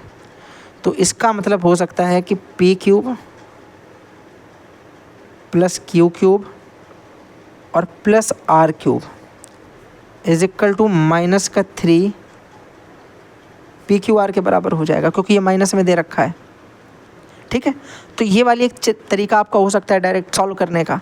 मैंने कहा कुछ नहीं किया, बस इसका स्क्वायर करा गया, तो इसका भी स्क्वायर कर दोगे तो ये 6 हो जाएगा, ये भी 6 हो जाएगा, ये भी 6 हो जाएगा, ये स्क्वायर हो जाएगा। कोई दिक्कत नहीं। तो मैंने कहा अगर इसको मेरे भाई -3 p² q² और r² को डिवाइड कर दिया जाए p² q² r² से, तो ये तो पूरा कट जाएगा। बचेगा क्या? -3, जो कि ऑप्शन नंबर बी में दे रखा है। एक तो ये तरीका है करने का, मतलब ये डायरेक्ट अगर आपको कॉन्सेप्ट पता तो आप सॉल्व कर सकते हो। दूसरा नंबर देखो, लेकिन अब दिक्कत तो वही है कि अगर नहीं पता तब क्या करेंगे। ये तो इसका पहला तरीका है जो मैं रफ नहीं करूँगा। मैं क्या करूँगा, इसका डुप्लीकेट लेकर के एक बार इस सवाल को दूसरे मेथड से भी बता देता हूँ कि कैसे किया जा सकता है। देखना ज़रा,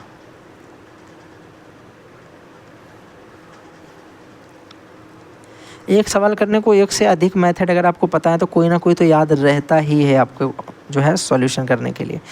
अब देखना ज़रा ध्यान से, इसे कैसे किया जा सकता है भैया, ध्यान से सुनना।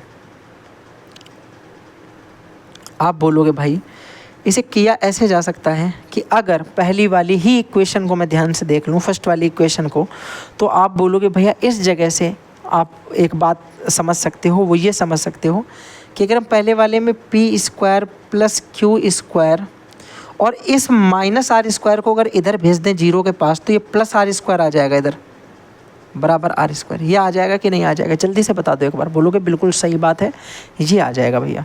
एकदम सही बात है कि नहीं है? बोल दो ज़रा एक बार। बोलोगे बिल्कुल सही, ये आ जाएगा।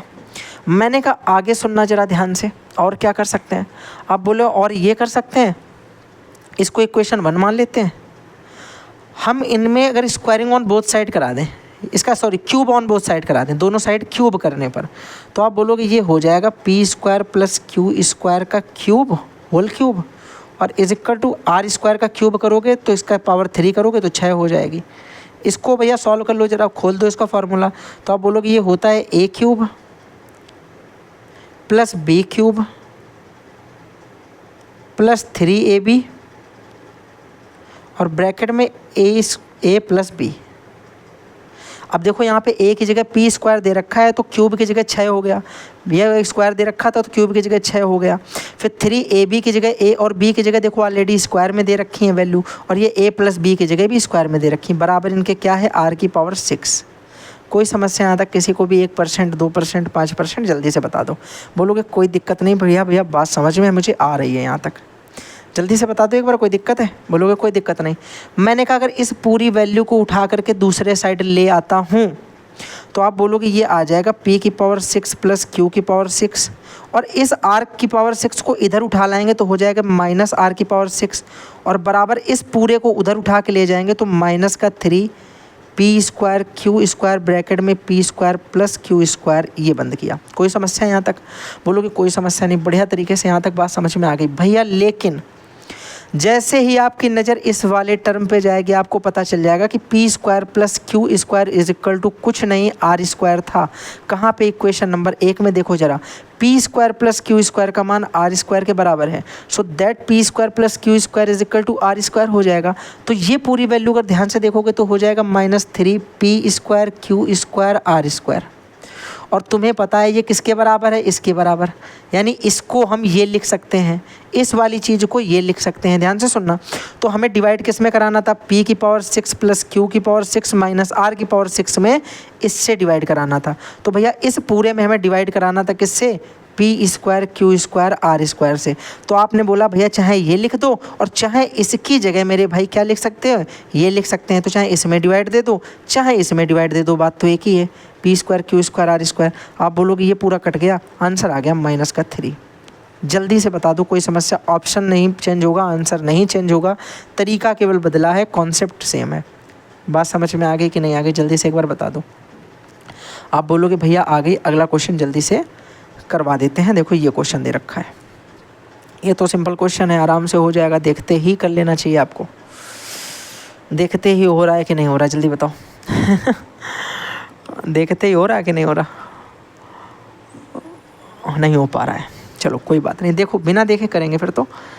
ध्यान से सुनना, जब भी आपको रेशियो अपॉन में दिया जाता है तो इस टाइप के क्वेश्चन में हम लोग यूज करते हैं मॉड्यूलेशन ऑफ रेशियो। किसका यूज करते हैं? बोलोगे मॉड्यूलेशन ऑफ रेशियो का यूज करते हैं। मॉड्यूलेशन ऑफ रेशियो में क्या करते हैं कि नीचे जो एलसीएम ले लेंगे और एलसीएम से पूरे में इंटू करा देंगे तो एक बेहतरीन रेशियो हमें निकल के मिल जाएगा। आप बोलोगे 2, 3 और 4 का अगर हम एलसीएम देखें तो 12 आ जाएगा और इस पूरे में 12 से गुणा करा देंगे। तो देखो 2 से काटोगे 12 को तो 2 छंग 12 आ जाएगा 6 अनुपात, 3 से काटोगे तो 3 चौके 12 आ जाएगा 4, और 4 से काटोगे तो 4 तेई 12 आ जाएगा 3। 12 से पूरे में गुणा कराया तो ये कट के फाइनल रेशियो मेरा ये निकल के आया। आपसे बोला गया है कि टोटल प्रॉफिट मेरा इतना है और बांटा गया इस रेशियो में। ठीक है, तो समझ में यहाँ तक बात आती। लार्जेस्ट शेयर आपसे पूछा गया तो सबसे बड़ा कौन सा है? 6 का आपसे मान पूछा गया है। दिया किसका मान गया है? बोलोगे सब का। तो यानी ये कितने का मान दे रखा हमें? 6 और 4 10 और 10 और 3 13। कहने का मतलब 6 का मान बताना है और 13 का मान दे रखा है। 13 का मान हमें दे रखा 15,600 रुपये। कितने गुना हो रहा है? आप बोलोगे 13 एकम 13 26 हो जाएगा, 13 दूनी 26 और 2 जीरो है तो 2 जीरो हो जाएंगे। 1200 गुना हो रहा, तो भैया इसका भी बस 1200 गुना ही तो कराना है। 12 छंग 72 और 2 zero, so that's one my answer 7200। Option number 1 एकदम राइट हो जाएगा। बताओ जल्दी से, कोई समस्या किसी को है तो जल्दी से बता सकता है और स्पीड में बता सकता है। हाँ, अब इसको इससे शॉर्ट तरीका मत ढूंढिएगा करने का भाई कोई। ठीक, सही, ठीक है, समझ में आ गई बात कि नहीं आ गई? जल्दी बताओ।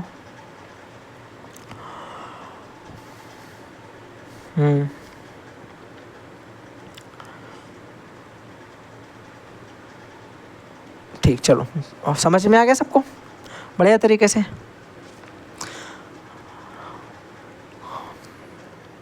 आगे देखते हैं अगला प्रश्न। क्वेश्चन नंबर 20 देख लो जरा ज़्यादा ध्यान से, क्या दे रखा है। क्वेश्चन काफ़ी छोटा दिख रहा होगा, मैं इसे थोड़ा सा बड़ा कर देता हूँ और हिंदी वाला ही मैं बड़ा कर देता हूँ, इंग्लिश वाला छुपा देता हूँ, सही रहेगा। एनटीपीसी का इंग्लिश में भी कोई देना चाहता है क्या? है? ध्यान से सुनो प्रश्न। आपको दे रखा है कि कक्षा 10 जो है उसमें बोर्ड की परीक्षा में बैठने वाले छात्रों की कुल संख्या 360 है। टोटल नंबर ऑफ स्टूडेंट 360 दे रखे। ध्यान से सुनो, संख्या 360 दे रखी है। 10% छात्र जो हैं वो ए ग्रेड में 20% लाते हैं और बी ग्रेड में 30% छात्र लाने हैं, सी ग्रेड में 40% और डी ग्रेड में प्राप्त किया। मतलब कुछ मैंने जो है आधा धुंध पढ़ दिया। ध्यान से सुनना, 10% छात्र ए ग्रेड ला रहे हैं, 20% छात्र बी ग्रेड ला रहे हैं, 30% छात्र सी ग्रेड और 40% छात्र जो है वो डी ग्रेड लाते हैं।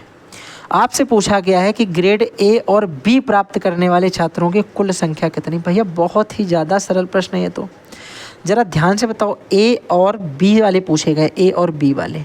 ए कितने % ग्रेड लाता? 10% प्राप्त करने वाले ए ग्रेड हैं और बी प्राप्त करने वाले कितने % बोलोगे? 20% स्टूडेंट हैं जो प्राप्त करते हैं बी ग्रेड। टोटल कितने हो गए आप बोलोगे?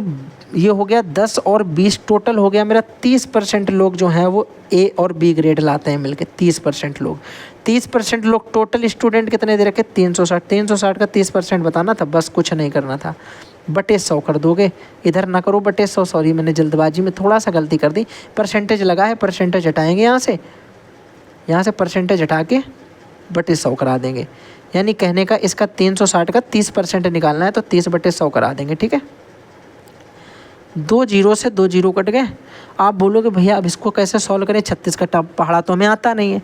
मैंने कहा देखो 36 त्याई बताना है तो 6 त्रिक 18, यूनिट डिजिट 8 आ जाएगी, तो इसका मतलब ऑप्शन नंबर ए एकदम राइट हो जाएगा। 36 त्याई 108 आता हमें भी नहीं था, लेकिन बस सोच लिया कि हो सकता है। अभी से देखो 36 का पहाड़ा 3 बार पढ़ना है, ऐसे ना पढ़ पाओ, कैसे पढ़ सकते हो ये भी देख लो। 36 को समझ लो कि 30 × 6 लिखा है तो 3 त्रिका 90 सबको पता होता है और 6 त्रिका 18 भी सबको पता होता है, तो 90 और 18 108 भी सबको पता हो जाएगा, ठीक है। बात समझ में आ गई? बढ़िया तरीके से समझ में आ गई। फुल HD कंटेंट मिलेगा लेकिन सिर्फ एक शर्त पे, समझो कायदे से, ठीक है। चलो अगला प्रश्न देख लेते हैं क्या दे रखा है। मैं बहुत सारे प्रश्न कितने आते हैं इसमें? 30 आते हैं लेकिन 29 हैं यानी एक प्रश्न जो है वो कहीं मिस हो गया है और उसे मिस मत करो तुम। अब दिखाई पड़ रहा वैसे प्रश्न सबको साफ साफ? नहीं दिख रहा? थोड़ा सा ऐसे फैला दें, नहीं सही लगेगा फिर, उजड़ा सा लगता है ना। चलो करते हैं भैया प्रश्न, देखो क्या दे रखा। पहले तो प्रश्न पढ़ो ध्यान से, उसके बाद आगे की बात समझते हैं कि प्रश्न जो है वो कहना क्या चाहता है। वाला नहीं सुना कि आखिर कहना क्या चाहते हो, वो वाली कंडीशन देखते हैं। एक व्यक्ति अपनी पूंजी का 1/2 भाग 5% वार्षिक ब्याज की दर पर, अपनी पूंजी का 1/3 भाग 8% वार्षिक ब्याज की दर पर और शेष जो बचेगा उसका 10% वार्षिक ब्याज की दर पर निवेश कर देगा और 1 वर्ष में उसे तीनों निवेशों से प्राप्त कुल आय जो है वो 820 यानी 820 रुपये की होगी। उसकी कुल निवेशित पूंजी कितनी है, मतलब उसने कितना रुपया लगाया था। तो बड़ा ही देखा जाए तो लगने में कठिन, देखने में, पर एक तरीके से है सिंपल क्वेश्चन। कैसे करेंगे देख लेते हैं ज़रा। इसमें भी मैंने आपको बताया कि अपॉन में दे रखा, पहले तो मॉड्यूलेशन कर लेते हैं। मॉड्यूलेशन का मतलब क्या, नीचे दे रखा 2 और ये नीचे दे रखा 3, तो 2 3 6 मान लेते हैं टोटल पूंजी को 6। ध्यान से सुनना, टोटल पूंजी को मान लेते हैं कि 6 है। लेकिन एक बात अब समझो यहाँ पे, वो बात ये समझने वाली कि अगर हम यहाँ पे 6 मानते हैं भैया तो कहीं ना कहीं हमारा फिर जो है 5% निकालने में आगे दर्द दे सकता है। तो हम 6 ना मान के 60 भी मान सकते हैं, कोई दिक्कत नहीं है। 60 में अगर हम बात करें कि 1/2 भाग, 1/2 60 का 1/2 आधा यानी 30 भाग की बात हो रही है। इस 30 भाग में 5% निवेश कर दिया, समझ में आ गई बात। फिर मैंने कहा बचे, और बाकी की बात की जाए तो ब्याज दर पर, और अपनी पूंजी का 1/3 भाग, 1/3 मतलब 3 में से 1 भाग। 60 अगर 3 है तो 1 कितना होगा बोलोगे 20, इसका 1/3 20 होगा, 3 दूनी 6 तो 20 आ जाएगा। ये मैंने इन्वेस्ट कितने % पे किया बोलोगे 8% पे कर दिया भैया। और बचा हुआ भाग कितना, मैंने कहा 60 में से जा कितना चुका है, ध्यान से सुनो। 60 में से भैया आप बोलोगे, ध्यान से सुनना भैया, ये टोटल 60 था, 60 में से ये 30 चला गया, ये 20 चला गया, बचा कितना बोलोगे, बचा है सिर्फ 10 भाग। और ये 10 भाग मैंने इन्वेस्ट किया है 10% पर ही। कोई समस्या यहाँ तक किसी को भी है 1% की भी तो बता सकता है। बोलोगे कोई दिक्कत नहीं। मैंने कहा ध्यान से सुनना, ये कितना आ जाएगा? आप बोलोगे ये आ जाएगा 5 3 15, यानी ये आ जाएगा 1.5। समझ में आ गई बात? कैसे? 30 का 5% 1.5। मैंने कहा ये ज़रा बता दो कितना हो जाएगा? आप बोलोगे 8 दूनी 16, ये 1.6 हो जाएगा। और ये भैया 10 का 10% कितना होता है? 10 का 10% 1 होता है। 10 का 10% 1, 20% 2, तभी तो 100% 10 होगा। आपको इसकी वैल्यू कितनी दे रखी है? टोटल आपको इसकी वैल्यू 820 दे रखी है। आपसे पूछी क्या गई? आपकी कुल आय कितनी, यानी आपसे 60 की वैल्यू पूछी गई। तो बताना बड़ा ही सिंपल है। मैं इसके टोटल अगर इसका कर लूँ भैया, आप बोलोगे कितना सरल है। ये 1.5, ये 1.6, यानी ये 3.1 हो गया, और ये 4.1 हो गया। 4.1 की वैल्यू हमको कितनी दे रखी? बोलोगे 4.1 की वैल्यू दे रखी 820।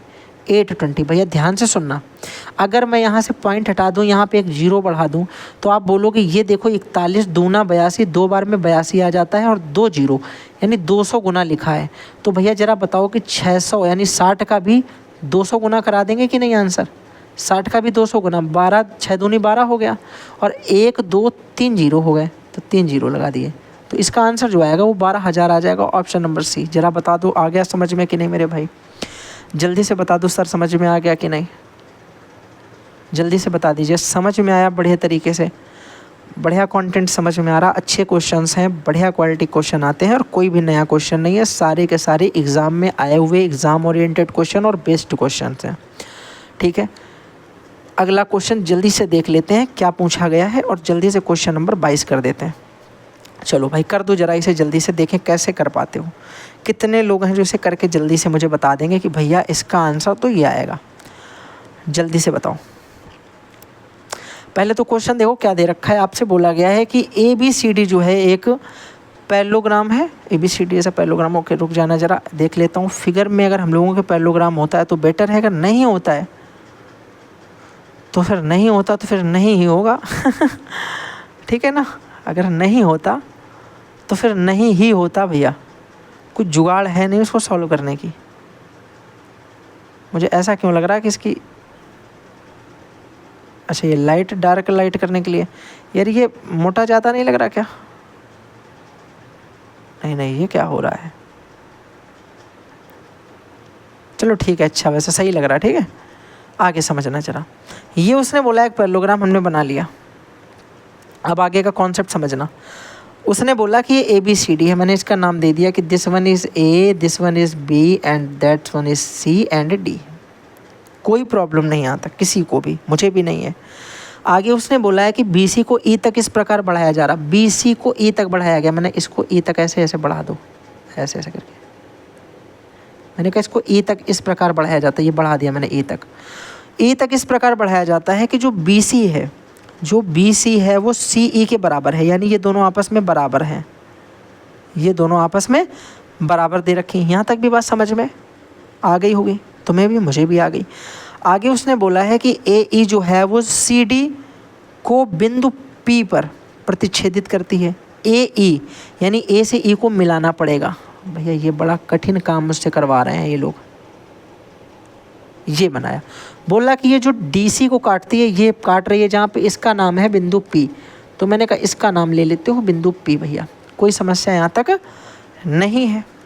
यहाँ तक बात समझ में आ गई? आगे ज़रा सुनना क्या बोल रखा है। बोला है कि त्रिभुज ABE, त्रिभुज ABE इस पूरे त्रिभुज का, ये वाले पॉइंट्स के, ये देखो ये पूरे त्रिभुज का आपसे पूछा गया है कि क्षेत्रफल इनमें से किसके बराबर होगा, इनका एरिया किसके बराबर होता है, ये बताना है। देखो एक तो मैं आपको बताने वाला हूँ इसका डायरेक्ट कॉन्सेप्ट। अगर आपको इस फिगर को देख करके कुछ याद आ गया तो अच्छी बात है, अगर नहीं आ गया तो समझ लेना ज़रा। अगर मैं यहाँ पर दो त्रिभुजों को ध्यान से देखूँ, एक तो अपना APD, एक इस वाले त्रिभुज को, और दूसरा इस वाले त्रिभुज को ध्यान से अगर देखूं तो मैं क्या कर सकता हूं, बताना ज़रा। आप बोलोगे भैया एक तो मैं ये बोल सकता हूं इनमें, अगर ध्यान से समझोगे कि ये दोनों लाइनें जो हैं वो आपस में कैसी थी, पैरेललोग्राम है तो पैरेलल हैं, ये वाली दोनों, ये वाली दोनों, है कि नहीं है? जल्दी से बता दो एक बार। बिल्कुल सही बात है कि नहीं सही बात है? आप बोलोगे बिल्कुल सही बात है। उसके बाद ये दोनों भी आपस में कैसी हैं? समांतर हैं। बोलोगे पैरेलल हैं। पता है हमें इसमें ये पता है कि जो ये रेखा होती है वो किसके बराबर होती है? इसके। और ये किसके बराबर दे रखी? इसके। तो हम बोल सकते हैं कि ये वाली जो है वो इसके बराबर है। हाँ ना? जल्दी से बता दो, हाँ या ना, बस इतना बता दो। बोलोगे बिल्कुल सही बात है। सही बात है कि नहीं? मैंने कहा ये एंगल आपस में इक्वल हो गए क्योंकि शीर्षाभिमुख कोण है। जल्दी से बोलो हाँ या ना। बोलोगे बिल्कुल सही बात है। जल्दी से बता दो भाई, समझ में आ रही है ना बात? अब आप बोलोगे अगर इसको मैं ध्यान से देखूं तो दिस एंगल इक्वल टू, भैया दिस एंगल, पूछोगे कैसे? मैंने कहा अगर ये दोनों रेखाएं आपस में समांतर हैं, ये दोनों रेखाएं, तो दो समांतर रेखाओं के बीच में एक तिर्यक रेखा आएगी तो उसके अल्टरनेट एंगल आपस में बराबर होते हैं। तो ये वाला एंगल जो है, ये वाला एंगल वो बराबर हो जाएगा इस वाले एंगल के, क्योंकि ये दो समांतर रेखाओं के बीच में एक तिर्यक रेखा की तरह काम करेगा। जल्दी से बता दो यहाँ तक की बात समझ में आ गई कि नहीं आ गई? बोलोगे बढ़िया भैया समझ में आ गई। यानी हम बोल सकते हैं कोई तीन चीज़ें इनमें आपस में बराबर हो गई तो हम बोल सकते हैं कि एरिया ऑफ APD जो है वो भी इक्वल हो जाएगा एरिया ऑफ PEC के। जल्दी से बता दो ये बात भी सही है कि नहीं सही है? बोलोगे बिल्कुल सही बात है। तो हम ये बोल सकते हैं कि जितना एरिया इसका है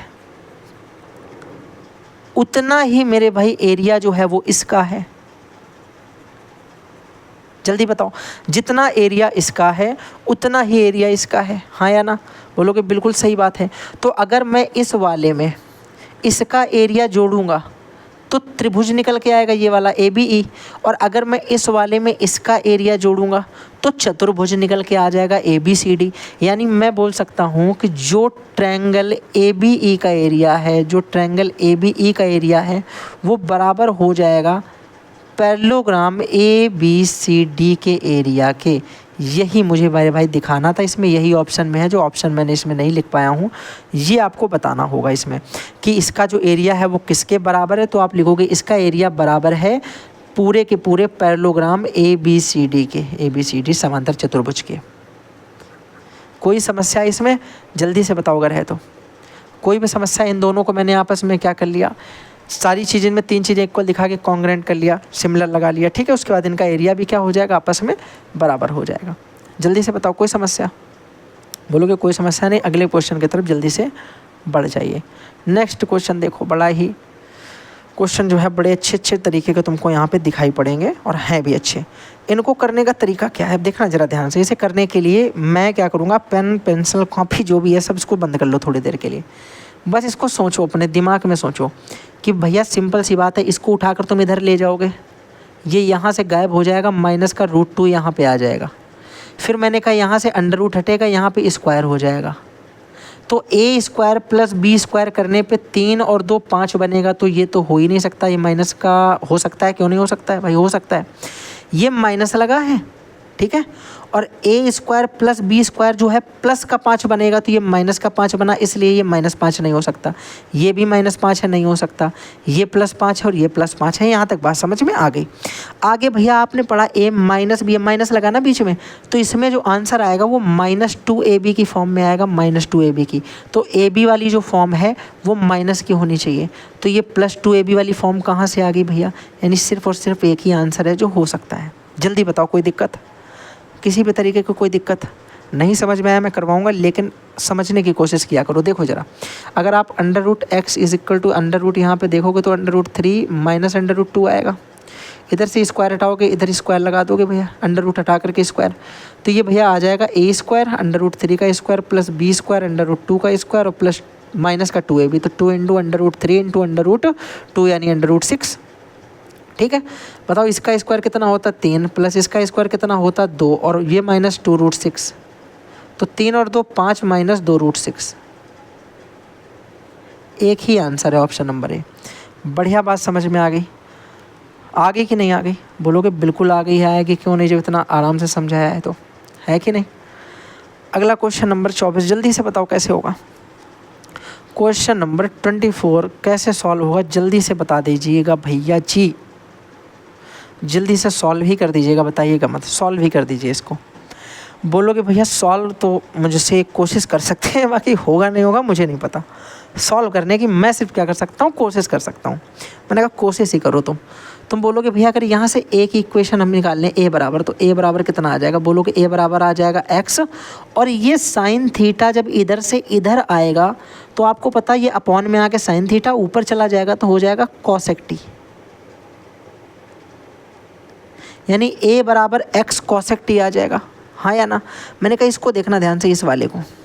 यहाँ पर अगर मैं b बराबर निकालूंगा तो बोलोगे भैया b बराबर आ जाएगा y, और मैंने कहा टेन थीटा है तो देखो टेन थीटा इधर इनटू में तो इधर डिवाइड में आएगा, यानी 1/10 थीटा की फॉर्म में, और 1/10 थीटा होता है कॉट थीटा, तो ये अपॉन से ऊपर जाएगा तो y कॉट टी आ जाएगा। कितना आ जाएगा, y कॉट टी।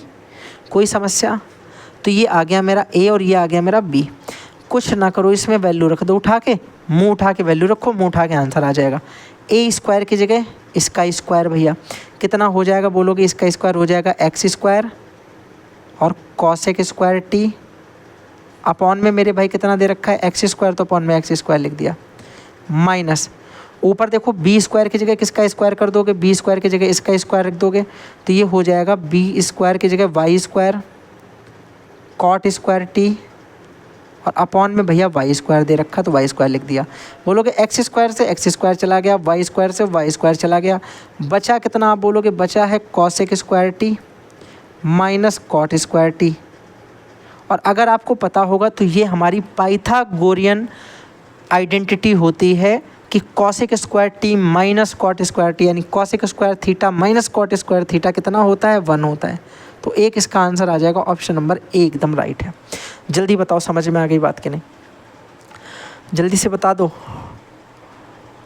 कल मेरा एक मित्र मिला, मुझसे पूछ रहा है कि एनटीपीसी में ट्रिग्नोमेट्री भी आती है आती है, ठीक है। अब ये क्लास के माध्यम से मैं उसको बताना चाहता हूँ कि आती ही नहीं है, अच्छी आ जाती है कभी कभी। तो बढ़िया क्वेश्चन है, समझ में आ गया कि नहीं आ गया, बोलोगे आ गया भैया। अगला क्वेश्चन बताओ, जल्दी से बढ़ जाते हैं अगले प्रश्न की तरफ भैया। बस यही सीरीज बढ़ती कैसे चली जा रही है। दे रखा कि the sum of two numbers is 15 and their LCM is this, तो टू नंबर्स आर, तो नंबर्स क्या होंगे। बड़ा ही सरल प्रश्न है। इसे करने के लिए मैं क्या करूँगा, देखो मैं तुम्हें बता देता हूँ अपनी अप्रोच।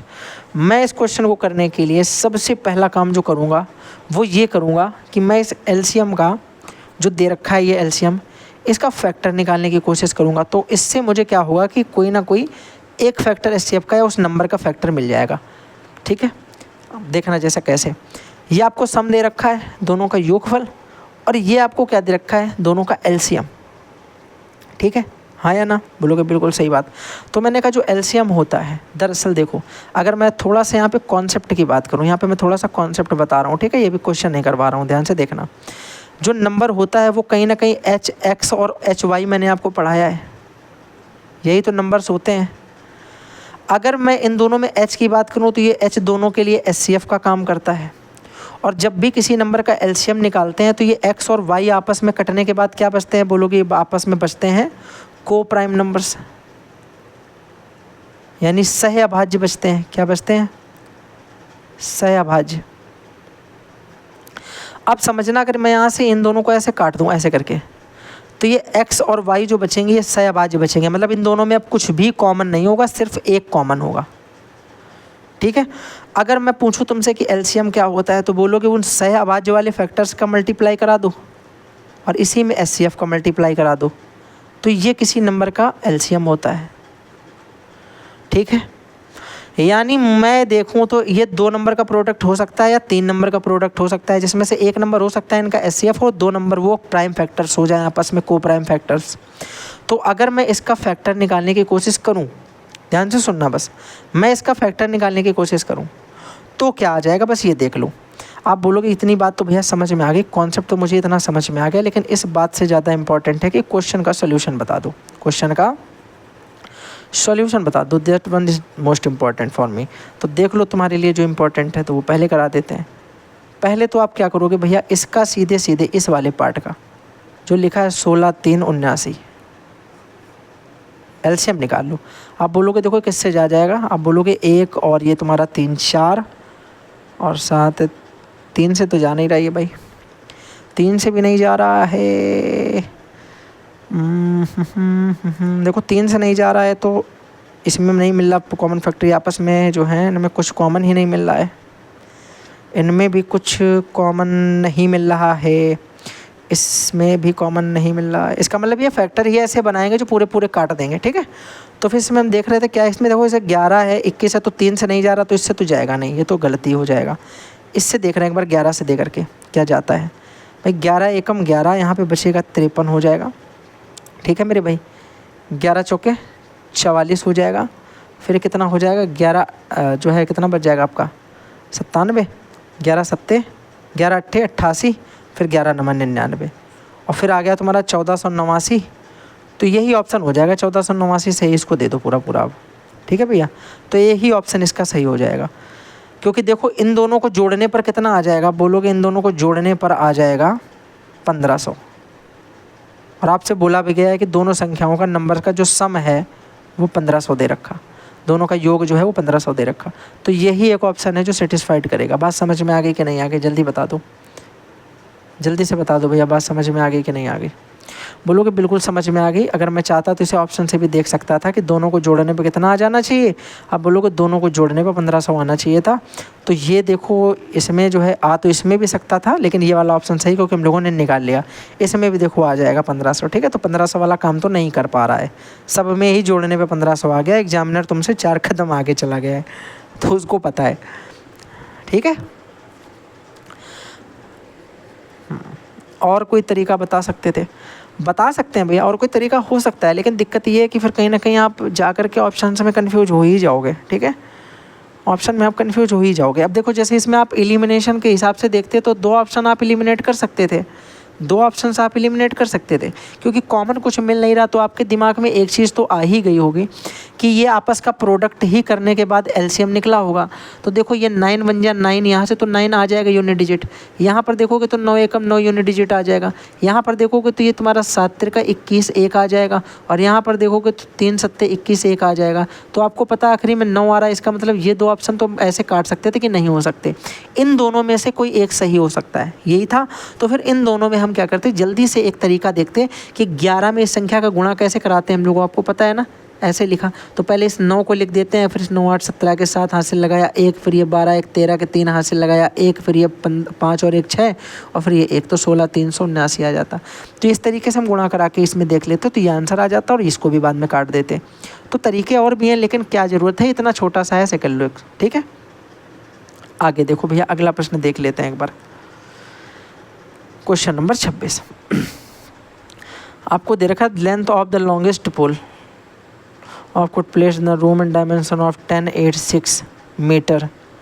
अच्छा ठीक है, सबसे लंबा जो है स्तंभ रखना है, एक पोल रखना है, ठीक है। सबसे लंबा पोल या खंबा रखना होता है किसी कमरे में, क्यूबॉइड के आकार का, कोई एक क्यूबॉइड के आकार का है मेरे भाई,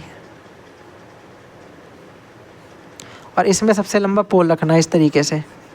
तो आपको पता है कि ये इसका क्या हो जाएगा, आप बोलोगे इसका डायगोनल हो जाएगा, यानी जिसको हम बोलते हैं विकर्ण। विकर्ण के लिए फॉर्मूला क्या होता है, √L² + B² + H²। तो बस इसे रख देंगे, आंसर आ जाएगा। तो बोलोगे भैया जल्दी से इसे रख दो और आंसर दिखा दो क्या आएगा। तो मैंने कहा बिल्कुल भैया, आंसर बता देता हूँ आपको भी सॉल्व करके। तो बोलोगे भैया जल्दी से कर लेते हैं कि √L² + B² + H²। तो कितना आ जाएगा, √L कितना दे रखा है, तो बोलोगे 10 का स्क्वायर + 8 का स्क्वायर + 6 का स्क्वायर। तो ये कितना हो जाएगा 100, ये हो जाएगा 8 8 64 6 36। तो ये आ जाएगा अंडर रूट में जो है ये 100 हो गया, और 100 और 100 200 हो गया।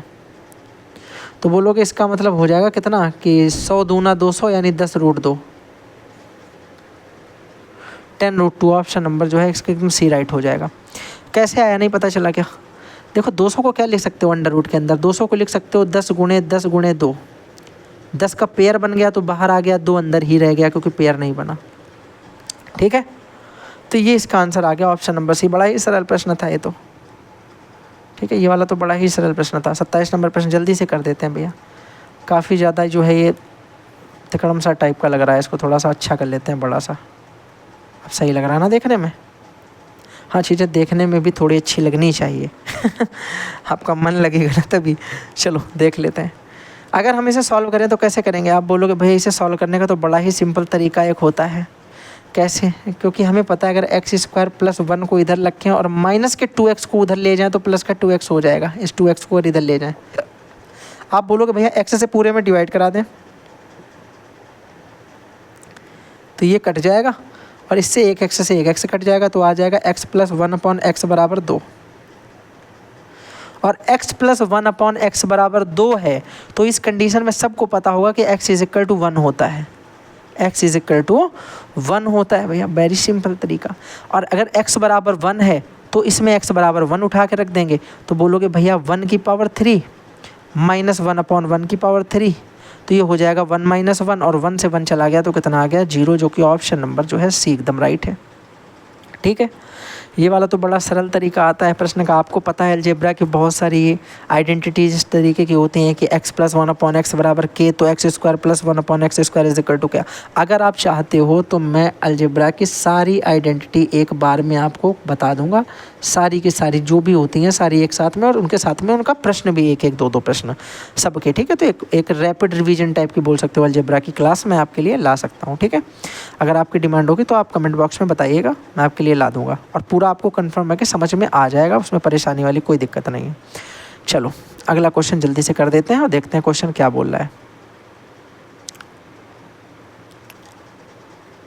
चलो जरा बता दो इसका आंसर भैया।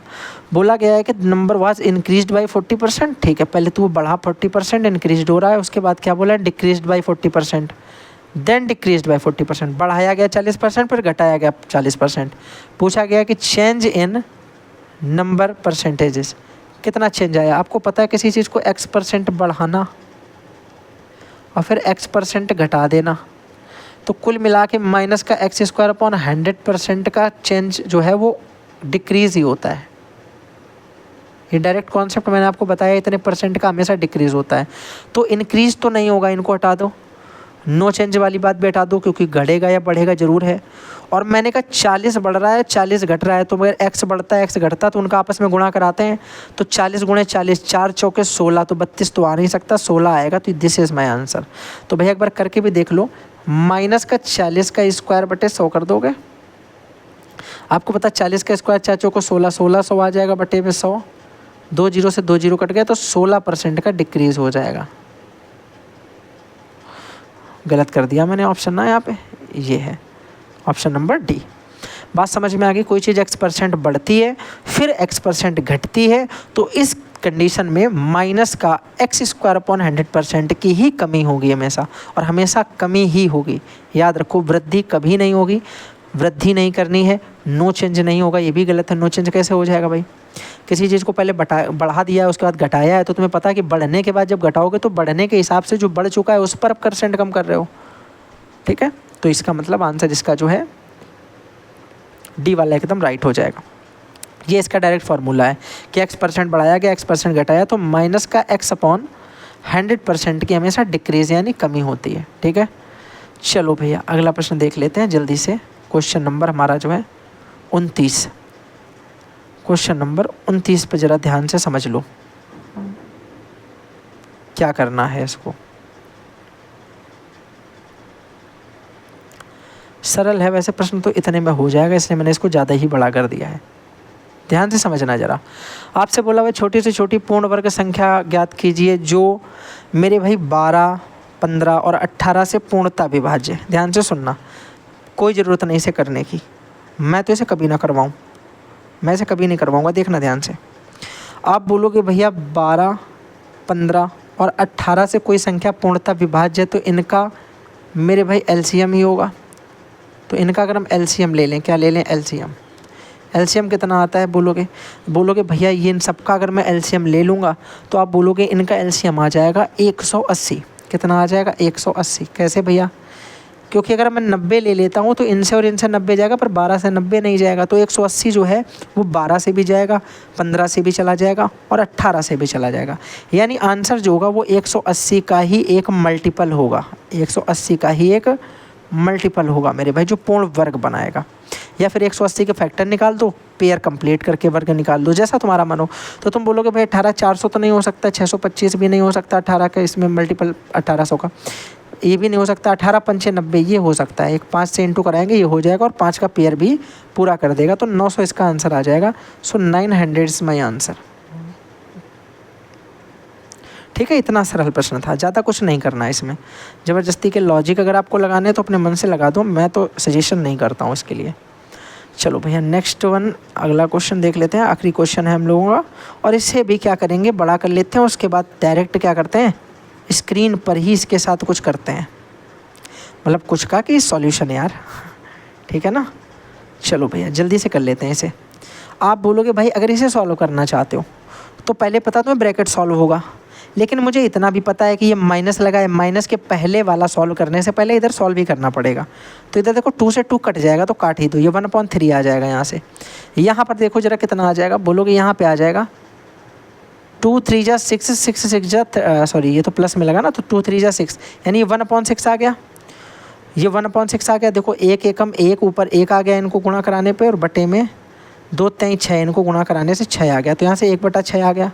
1/6 में 5/6 जोड़ा तो यहाँ से कितना आ जाएगा, बोलोगे 6/6, 6/6 का मतलब कट के ये 1 आ जाएगा, यहाँ पे कितना आ जाएगा 1, तो मैंने कहा ये आ जाएगा 3/4, आगे बचा है 1/3 माइनस 3/4 गुणे 1 गुणे 4/21। ठीक है, बोलोगे भैया अगर इसे काटोगे तो 3 7 21 7 बार में चला गया, 4 से इसे काटा तो 4 चौक 4 एकम 4 एक बार में चला गया, ये आ गया मेरा 1/3 गुणे 1/3 माइनस 1/7, कितना आ जाएगा, बोलोगे भैया ये आ जाएगा 1/3 माइनस 1/7।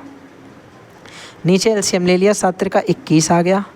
ठीक है मेरे भाई, आप बोलोगे ये सॉल्व करोगे तो 3 7 21 आ जाएगा 7 माइनस ये 7 त्रिका 21 आ जाएगा 3, तो सॉल्व करने पे आ जाएगा 4/21, जो कि मेरा ऑप्शन नंबर जो है वो एकदम डी वाला राइट दे रखा है 4/21। ठीक है, बात समझ में आ गई, सरल प्रश्न था, कुछ भी इसमें लॉजिकल ज़्यादा बड़ी चीज़ें नहीं थी, मेरे हिसाब से बात समझ में आ गई होगी, क्लास पूरी की पूरी समझ में आ गई होगी। पूरे के पूरे 30 प्रश्न हम लोगों ने कर लिए हैं, 30 मोस्ट इंपॉर्टेंट क्वेश्चन बोल सकते हो, या मोस्ट इंपॉर्टेंट तो मत बोलो, क्योंकि ये क्वेश्चन जो है हम ऐसा नहीं बोल सकते कि हम लोगों ने बनाया तो मोस्ट इंपॉर्टेंट छांट के रखे गए हैं। सारे आए हुए क्वेश्चन हैं, लाइन से आए थे, वैसे के वैसे पूरे शिफ्ट वाइज उठा के रख दिए गए हैं। तो आई होप आपको मज़ा आई होगी। क्लास अच्छी लगती है क्लास को लाइक करना, शेयर करना फ्रेंड्स के साथ में, और इसी के साथ में थैंक्स फॉर वॉचिंग। और भाई मज़ा आती है तो क्लास को जो है लाइक ज़रूर कर देना, ठीक है, क्योंकि वो जो है कहीं ना कहीं एक जो है मोटिवेशन देता है ठीक है ना, तो ये बात आपको याद रखनी है कि जो मोटिवेशन है वो ज़रूरत पड़ती है सबको। चलो भाई, तो इसी के साथ में थैंक्स फॉर वॉचिंग, फिर मिलते हैं अपने जो है नए वीडियो के साथ, और अगली वीडियो में भी हम लोग एनटीपीसी का ही सोल्यूशन करेंगे, अगली शिफ्ट का, जो इसके बाद वाली शिफ्ट होगी उसका। आई होप आपको क्लास में मज़ा आई होगी, तरीके सही लगे होंगे, कुछ शॉर्ट तरीके लगे होंगे, ऐसा नहीं कि सब कुछ बड़ा बड़ा सा करवा दिया। ठीक है, तो इसी के साथ में चलो थैंक्स फॉर वॉचिंग, फिर मिलते हैं नए वीडियो के साथ में, और तब तक के लिए इंतज़ार करो, वीडियो को शेयर कर दो अपने फ्रेंड्स के साथ में।